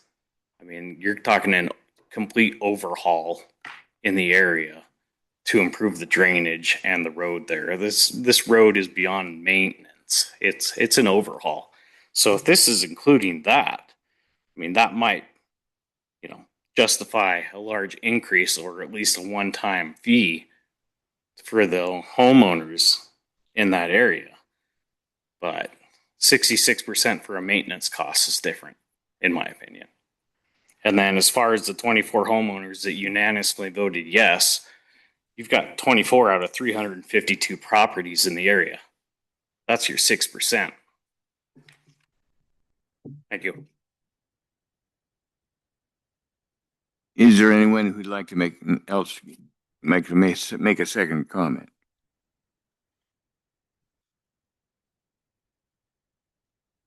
Mr. Cheek, and it was about 97 or so that I convinced him to put that extra culvert in to run out to the interstate. And if I'm home, I keep the grass off of it. This last storm, I'll admit that I wasn't out there to remove all the grass, but I'll also say that it didn't run 4 inches down that road. No way. Back to the waste and abuse. When they plow the roads out there for snow, I actually was in on the contract for a while. Okay, we did it 2 winters with just a little Jeep. Now they show up with 5 pickup trucks and spend hours, and bill it. I'd like to see, I'm sure through Freedom of Information I could. And I don't go to their HOA meetings because I end up bringing up things they don't like. And so it's just best if I don't go. But I keep the grass off of their grate what I can. Spending $1 million on it is a complete waste of our money. Even the $200,000 French drains into clay. Is there any other public comment? Is there any other public comment? Jessica, do you have anything that you'd like to add?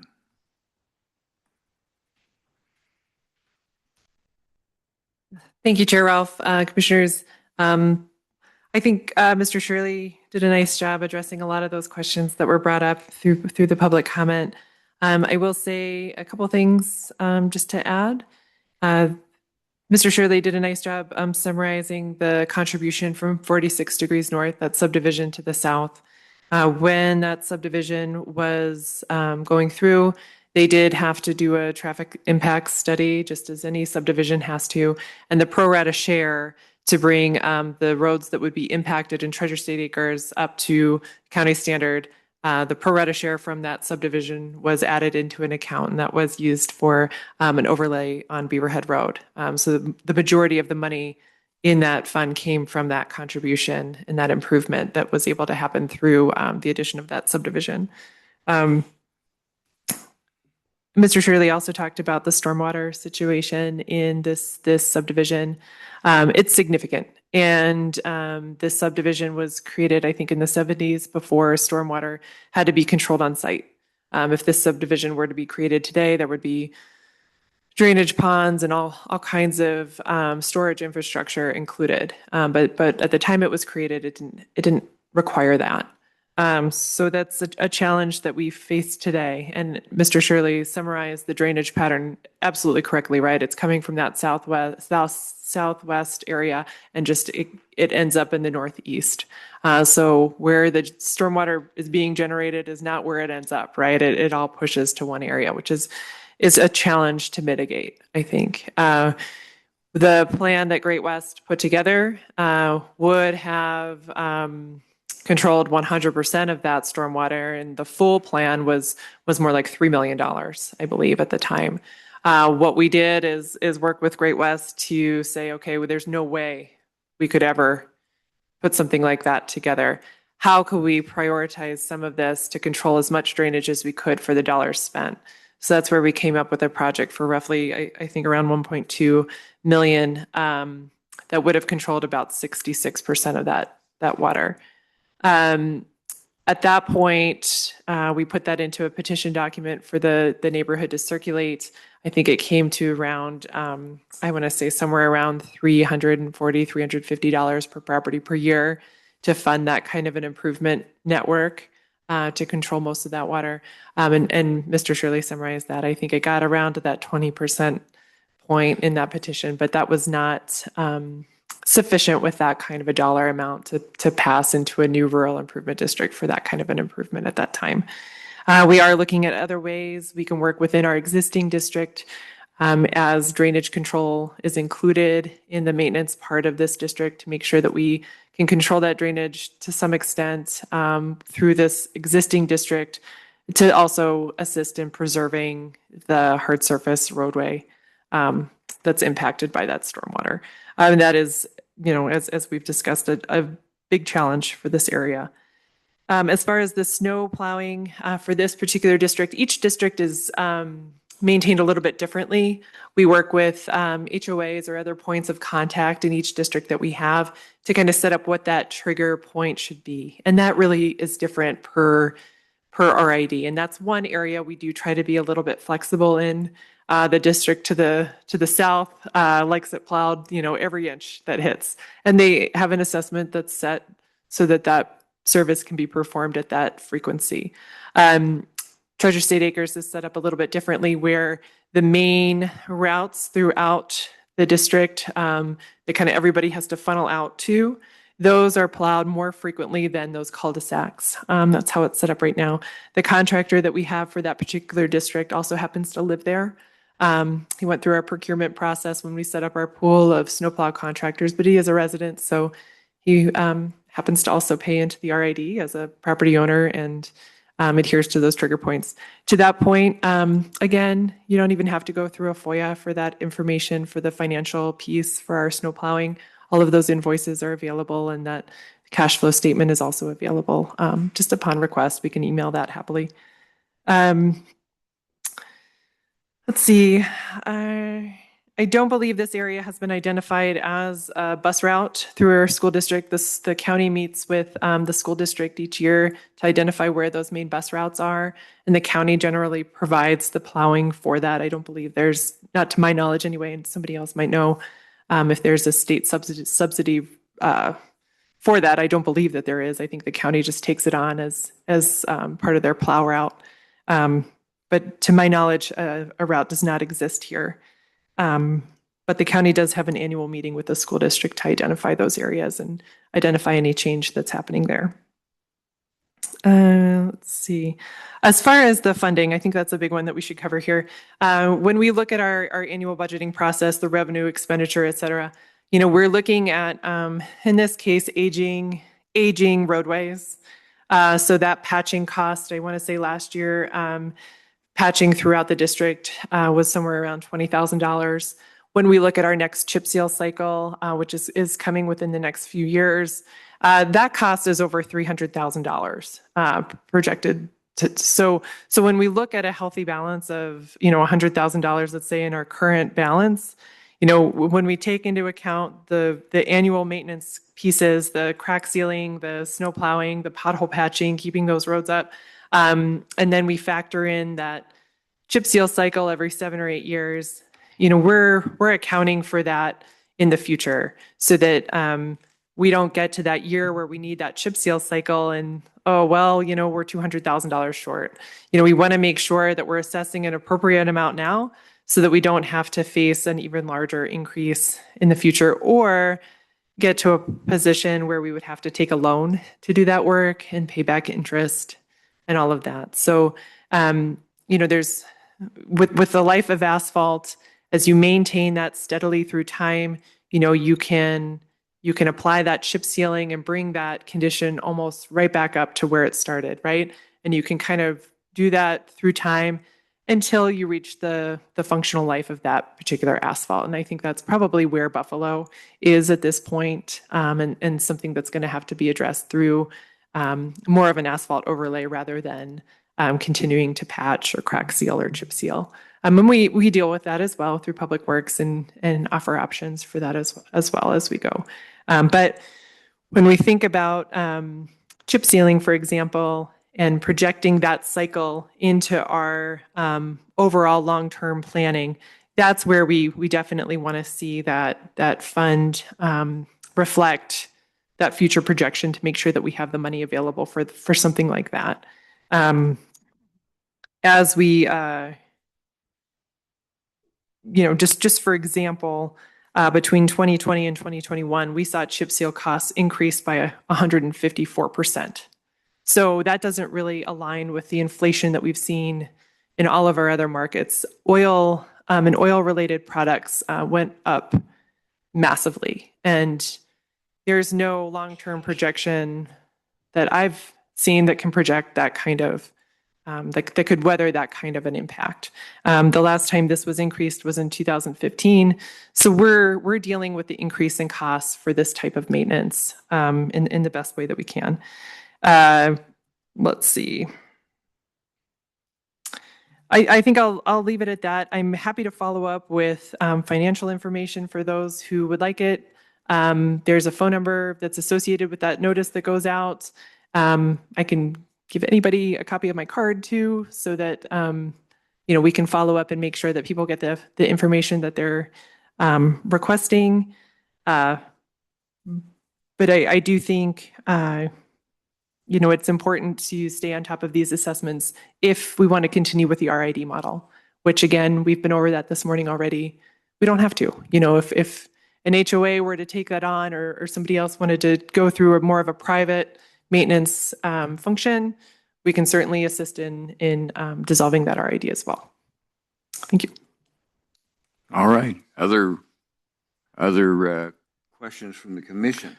Mr. Chair, just real quick about quality of work. So we work with contractors typically, and there's certain criteria that we hit for whether crack sizes and those kinds of things, and not every crack will probably be filled every year. It's the worst ones, I'm assuming, get it, and how that works. And if we do find, or if a homeowner makes us aware of a contractor's work that did not meet muster, we typically, what would be our process if that did happen? And we do have a construction coordinator that looks at a lot of the work and can't be everywhere all the time. There's, as we've already established, hundreds of miles of road. So we do rely on the eyes and ears of folks out there. But typically what happens, and how do we make sure that the quality of work that we've contracted for is generally good work? Thank you, Chair Rolfe, Commissioner Hunthausen. That's a great question. Thank you. As far as crack sealing frequency, crack sealing is tricky because crack sealing has to be estimated usually in the fall before the snow flies. So crack sealing bids generally go out around March. So we have to get a pretty good handle on what our crack counts are before the roads are covered in snow. So we do estimate that in October. We add a contingency amount on top of that, knowing that we'll see more cracks develop over the winter through that freeze-thaw cycle. Some winters are worse than others as far as what happens over the course of that time through that freeze-thaw cycle and how many cracks we actually end up with. With that, we have two different things that we do for our larger cracks. Those are routed so that they have a smooth surface, and then they're filled. For smaller cracks, they're just filled. with the crack seal substance. We do our best to try to mark out those areas. We also look at budgets as far as for certain RIDs, maybe that can afford it. Maybe they had a rougher winter, or maybe that asphalt is aging, such that there are more cracks than we anticipated. We'll look at our budget, and through that contract that we have, it's usually it's a per unit bid, which means that you can add more cracks to that and you pay that same unit price that's already been negotiated in the contract. So if we're able to fill more cracks through that same contract, we can, if the budget is there. We take all of our rural improvement district crack sealing, chip sealing, et cetera, and we combine that with what the county's doing and put that into one bid so that we can try to get the best economy of scale possible to do that work. Typically, in years past, crack sealing was done every 7 years before the chip seal cycle. We've changed that over the last few years with more capacity in the Rural Improvement District program to be more of a every year, every other year, to try to stay up on top of those cracks as much as possible so that we can try to extend the life of that chip seal cycle as long as possible. So every crack doesn't get done every year, especially in a district like Treasure State, but we do try to go year after year and address. Property owners can certainly let us know anytime. We have a really nice new portal, so you don't even have to call us and talk to us. You can do it online if you want, or you're welcome to call and talk to us if that's your preferred method, email, however you prefer to get in touch. But the Report It tool, which is right on the front of our website, is a nice way where you can just get on the website, go directly to the area where you have a problem, where you see a pothole, or maybe there's some significant cracking on a particular roadway. You can identify that location. Your name and number are optional, but you can certainly put that in, and staff will get back in touch as soon as possible. It's a nice way not only to communicate directly with county staff, but also to see what might have already been reported in your area. Maybe somebody else has already reported that pothole, and then there's additional correspondence in that you can read, that it's been received or that we're working on it, et cetera. So that's another helpful way to get in touch to try to improve some of our customer service. As far as the quality of work, again, if work is done and property owners feel that it was not done to satisfaction, that's another great opportunity to get in touch, and we can talk through, that circumstance as it arises. But certainly we have protections in place to hold our contractors accountable and make sure that the quality of work done is such that we try to procure, through our process. Thank you. Thank you. Okay. Any other questions? No, I've got some comments. Okay. All right. Is there, Commissioner Payne? Thank you. Jessica, a lot of, I've been amazed at how many of the really important projects in our county we find grants, and grants pay for them.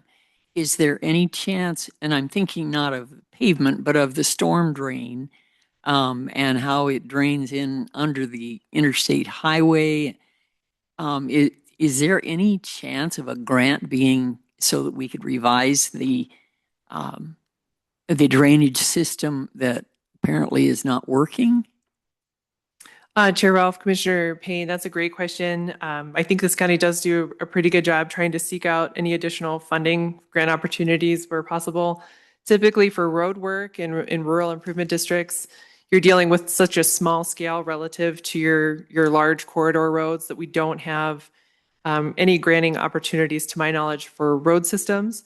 Stormwater may be a different situation, especially as we approach an MS4 regulation through this county.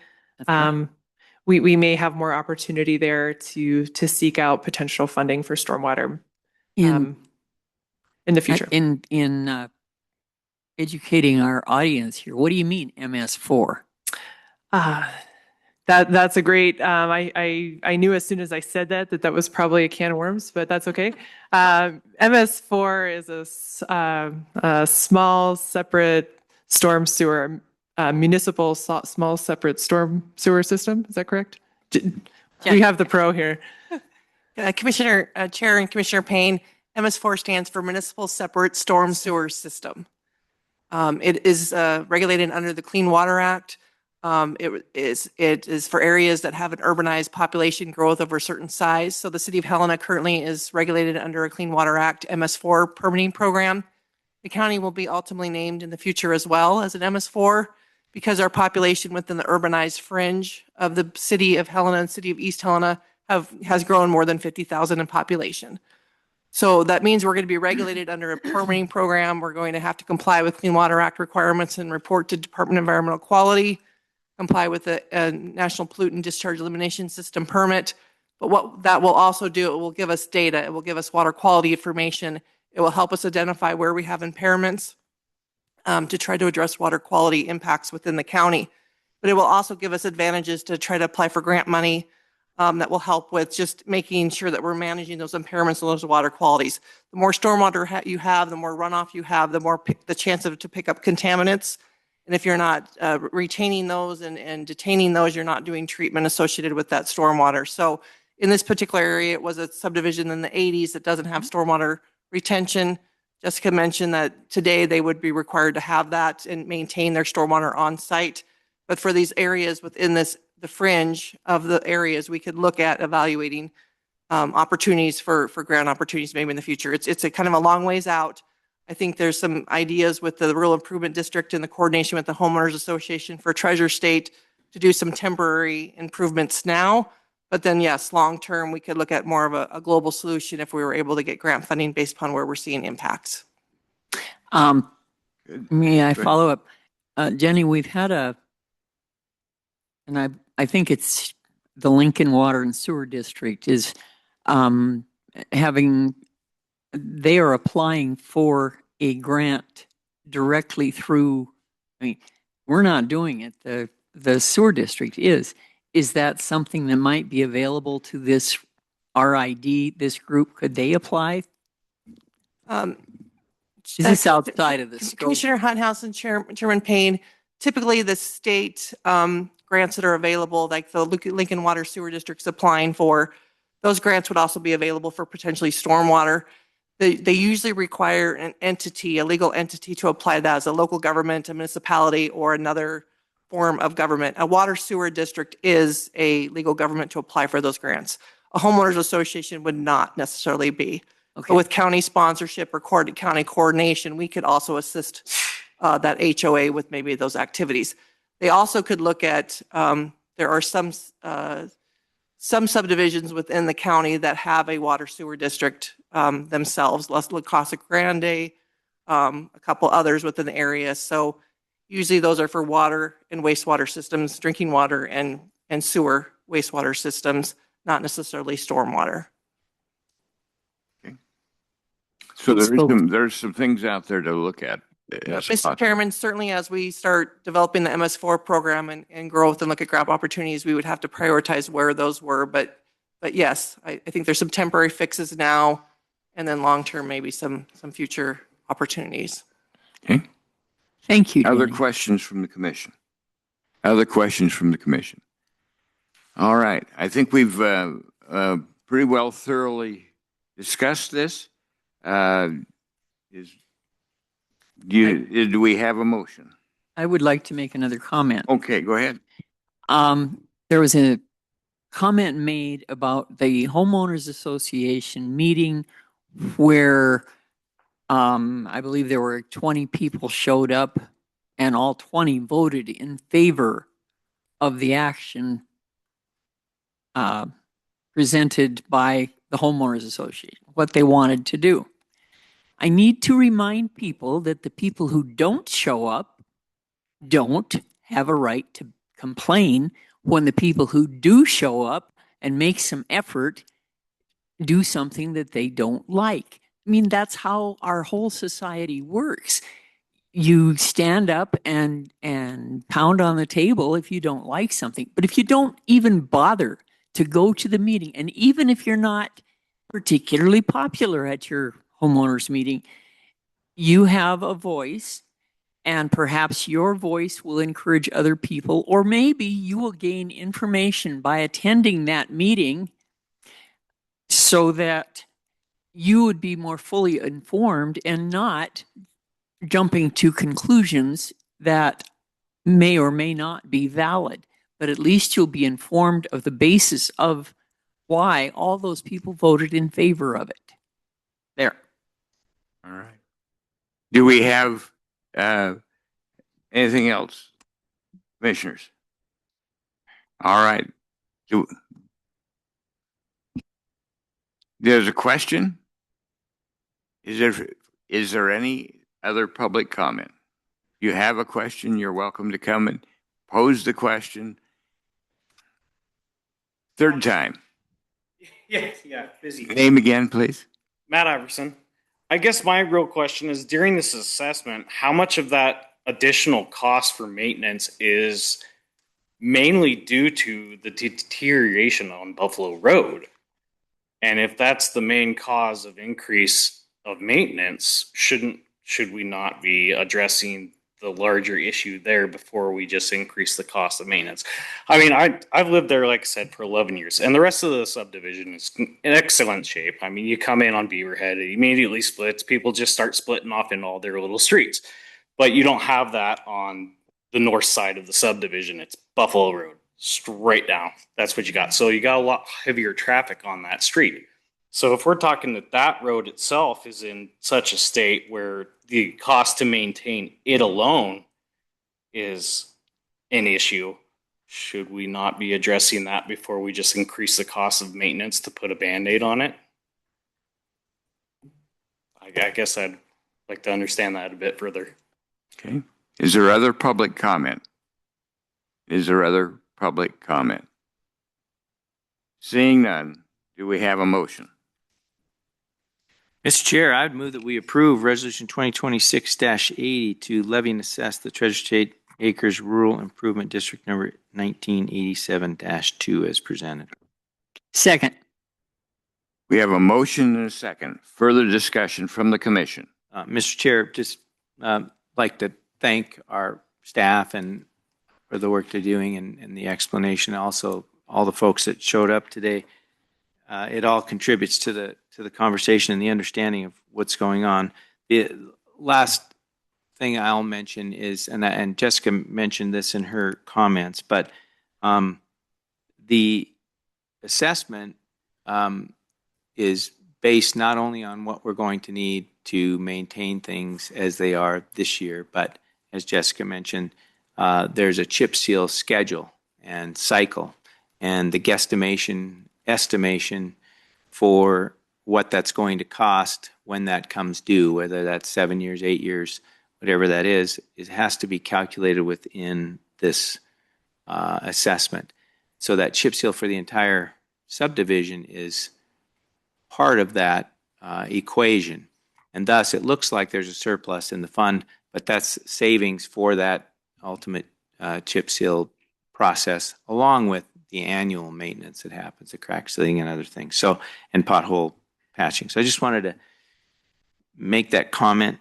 And Mr. Chair, I am ready to vote and ready to support this motion.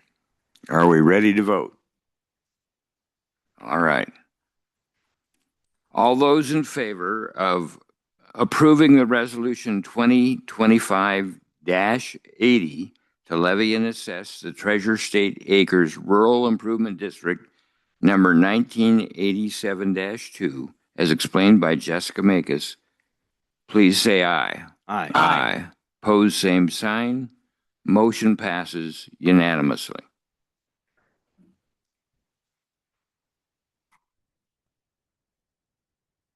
We've gone 2 hours without a break. Does anybody need a break? We've just got 2 items left on the agenda. Anybody need a break? Let's go ahead and keep going here. All right. Resolution 2026-82 to amend the definition of worship facility in the Helena Valley zoning regulation.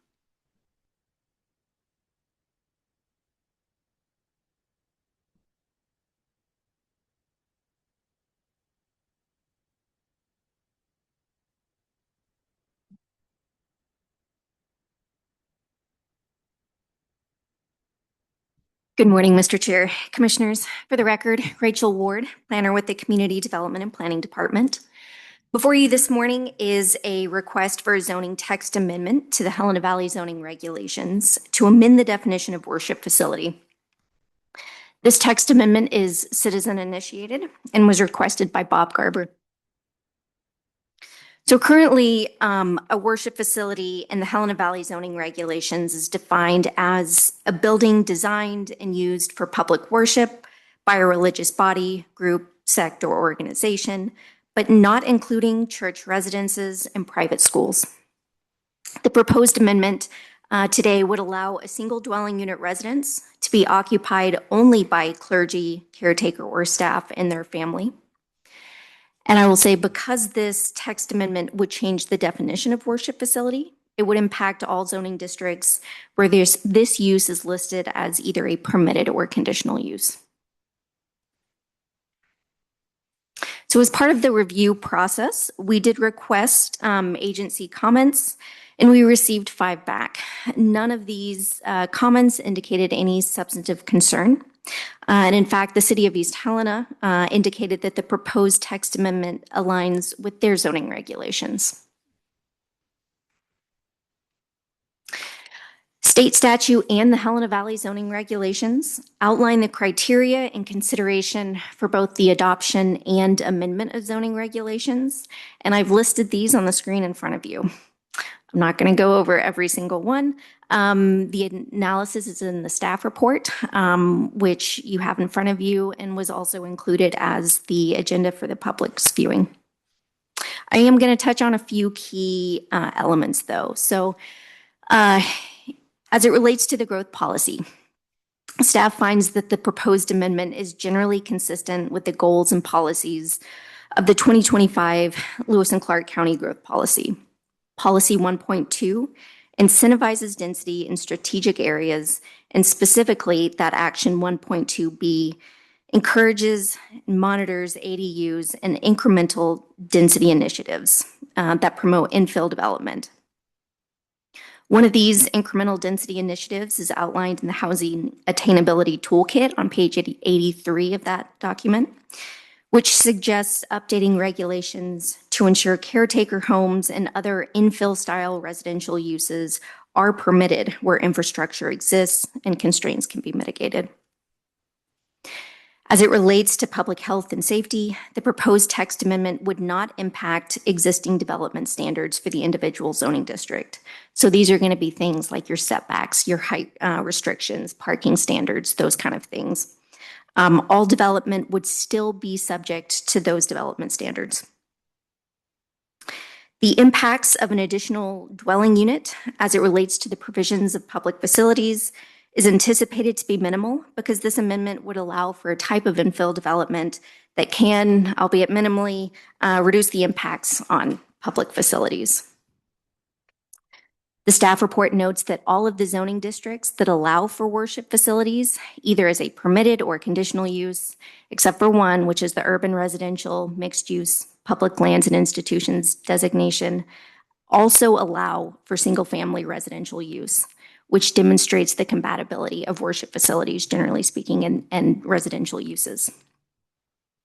And then finally, as I mentioned, the City of East Helena provided comments indicating that this text amendment would align with their zoning regulations. And the City of Helena, while they didn't provide formal comments, their regulations do define worship facility in a similar manner to the definition that Lewis and Clark County currently has. However, they do not explicitly prohibit accessory residential uses in the ways that ours does currently. The city also doesn't limit properties to one principal use per property, so long as, again, those development standards are met. So therefore, it appears that this text amendment is compatible with the city zoning ordinances of East Helena and the City of Helena. So the zoning text amendment process includes a public hearing and a recommendation from the newly established County Consolidated Land Use Board, acting in the capacity of a zoning commission. And they provided a recommendation to you, the Board of County Commissioners, who will hold a public hearing on the amendment this morning. Notice of these public hearings were advertised in the Helena Independent Record, and notice was posted within the zoning district as required by state statute. The County Consolidated Land Use Board forwarded a recommendation to approve the proposed text amendment on a vote of 3-2. No public comments were received during their public hearing, and no comments have been received to our office as of today. So with that overview, I'm happy to answer any questions you may have. As I mentioned, this is a citizen-initiated text amendment. Bob Garber, the applicant, is here today, as well as his technical representative, Jason Sorensen with Casney and Associates. Mr. Garber, would you like to say something?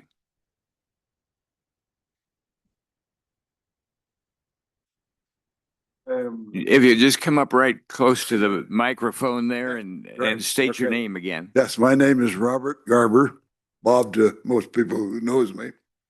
I'm the administrator of the Montana Baptist Foundation, which owns a plot, a 10-acre plot out along Canyon Ferry Road, which I am working very assiduously to develop as a church, new church in that area. There's large subdivisions on both sides of the road now, and so it's a good spot. It was my old farm. I had 2 sections out there in the East Valley, and which I sold off to Mr. Hamlin, and Mr. Hamlin subsequently developed it as residential property. So anyway, but I am the administrator of the Montana Baptist Foundation. We do have a board. We have, I think, 6 people who meet periodically, and I'm also the which is kind of a dangerous situation. I'm also the church administrator, so I'm working in 2 different roles in this thing. The foundation role is relatively minor. But the foundation does own the lot. And the reason for it owning the lot is that our denomination has had a number of church plants across Montana, Cut Bank, one in Great Falls, one in Billings, where the ownership, because of the constitutional arrangements in the church, were taken over by other denominations, or they became nondescript churches, I mean, of general community value. But anyway, but the arrangement is kind of a poison pen arrangement, or a poison, what do you want, not a poison pen, a poison provision anyway, so that if somebody else wants to take over this church, then they have to come up with the coins to buy the church. So anyway, so that's the general framework of the thing. I've been working since about 2018 on the legal arrangements for this church. And we have both federal and state accommodations now. We have internal revenue records on file, and the church in the state Secretary of State will be the Sunshine Ridge Community Church, if I can speak right. So that's kind of the background of this church.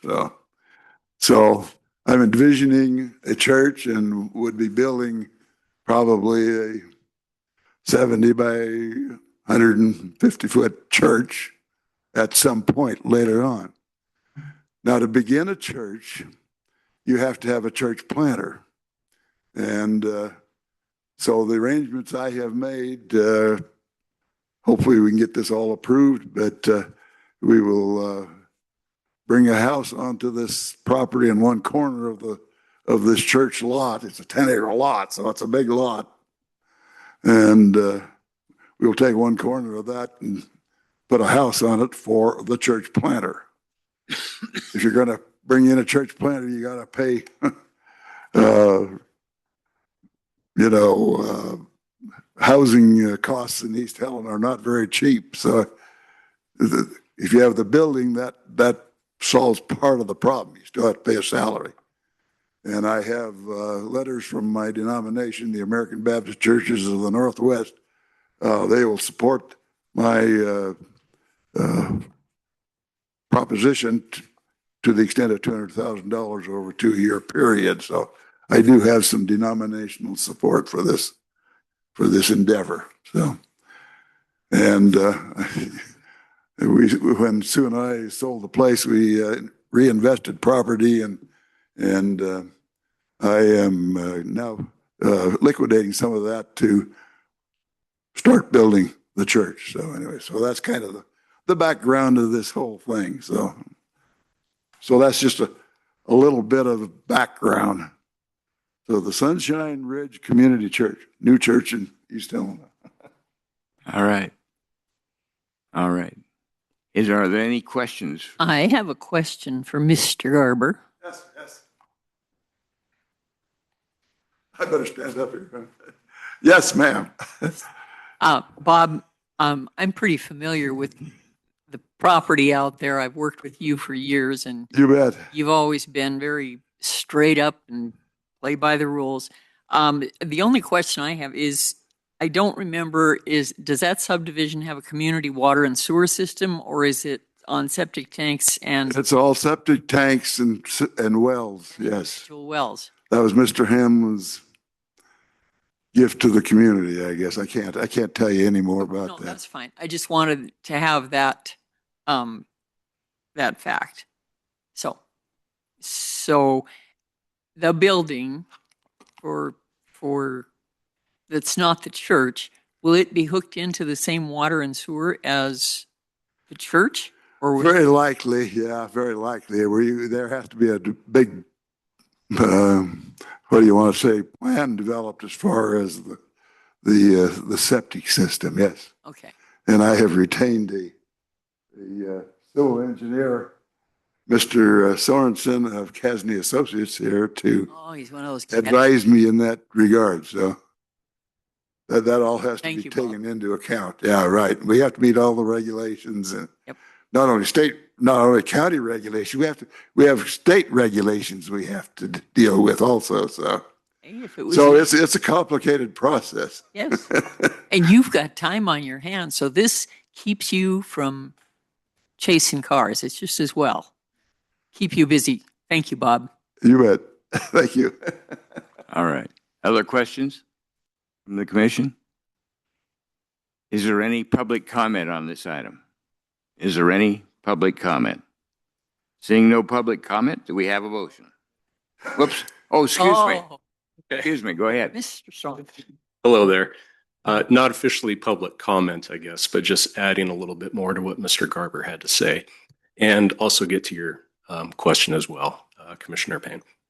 I'll just give a brief presentation. My name is Jason Sorensen. I am with Casney and Associates, and I do represent the applicants on this proposal here.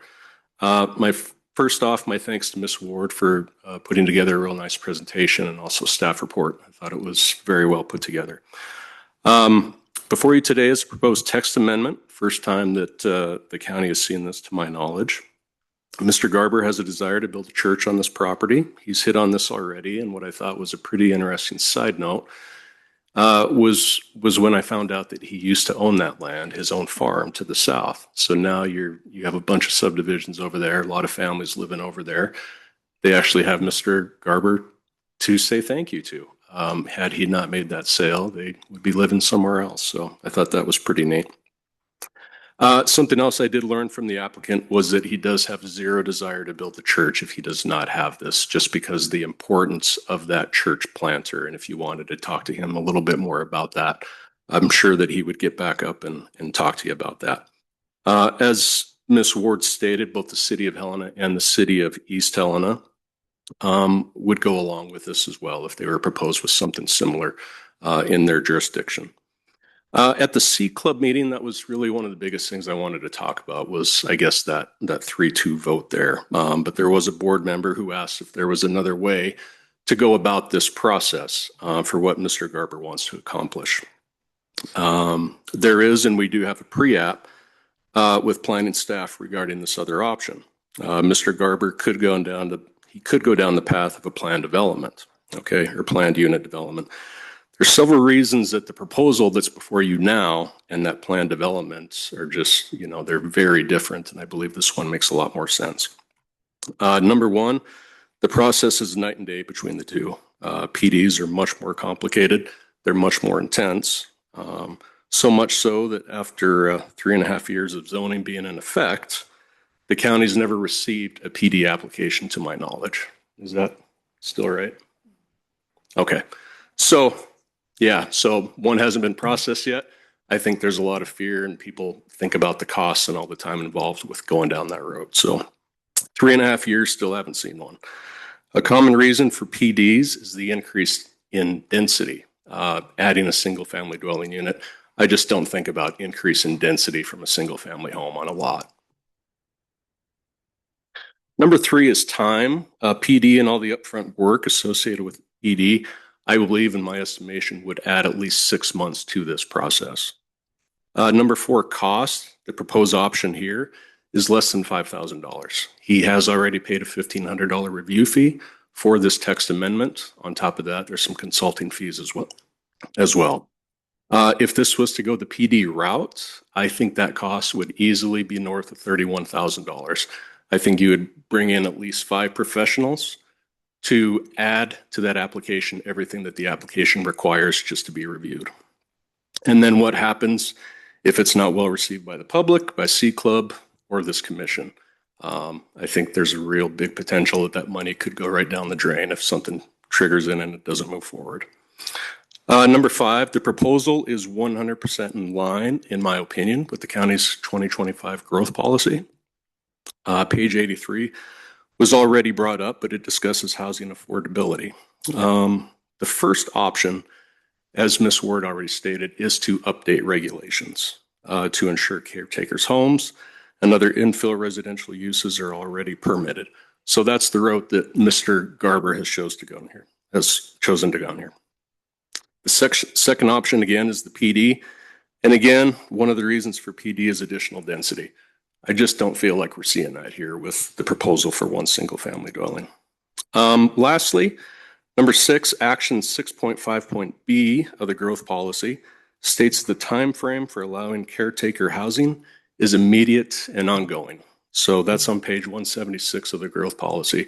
So when I see that immediate and ongoing, it's like, let's make it happen. And that's what we're doing here today. So we thank you very much for your consideration. And if you have any more questions, if I could get to Commissioner Payne's question about what the septic system, what the wastewater system would look like. I think that, if this thing moves forward and we go through design at the state and local level, I think that we would have 2 independent wastewater systems. I think it's a lot better to keep anything with the church separate from the single family dwelling. It is a 10-acre lot. So, and if they're on kind of opposite ends of the property, it doesn't make a lot of sense to be mixing and matching. So I think that would make a lot more sense, but that would all go through a DEQ level review to meet state and local requirements. Go ahead. I have another question. I think you're the expert to ask this. Sure. There was a recent district court decision that impacts the ability for exempt wells, meaning one well, one individual for each. And that's been the way we've been doing it for many years. Now we don't have exempt wells. And so will there be a single well, and how will that be permitted under current circumstances? Mr. Chair, Commissioner Payne, I wouldn't say that we are at the point where we do not have exempt wells. There are a lot of questions right now as to how this is going forward, but there are still plenty of people right now who are filing 602I forms with the DNRC, and those are for exempt wells. So there's a lot to be figured out. There's a lot of talk about what's going to happen with upcoming legislation. Water is going to be one of the biggest things on the docket for sure. But I can tell you that what is proposed right now with this church and with this home, water and wastewater use would be significantly different if this was maximized for residential. Completely different. So I think that speaks to the environmental part of this as well. There's a lot of positives, in my opinion, for sure. Thank you. You're welcome. All right. All right. Thank you very much. Thank you. Are there any other questions from the commission? Are there any other public comment? Any other public comment? Seeing none, do we have a motion? Mr.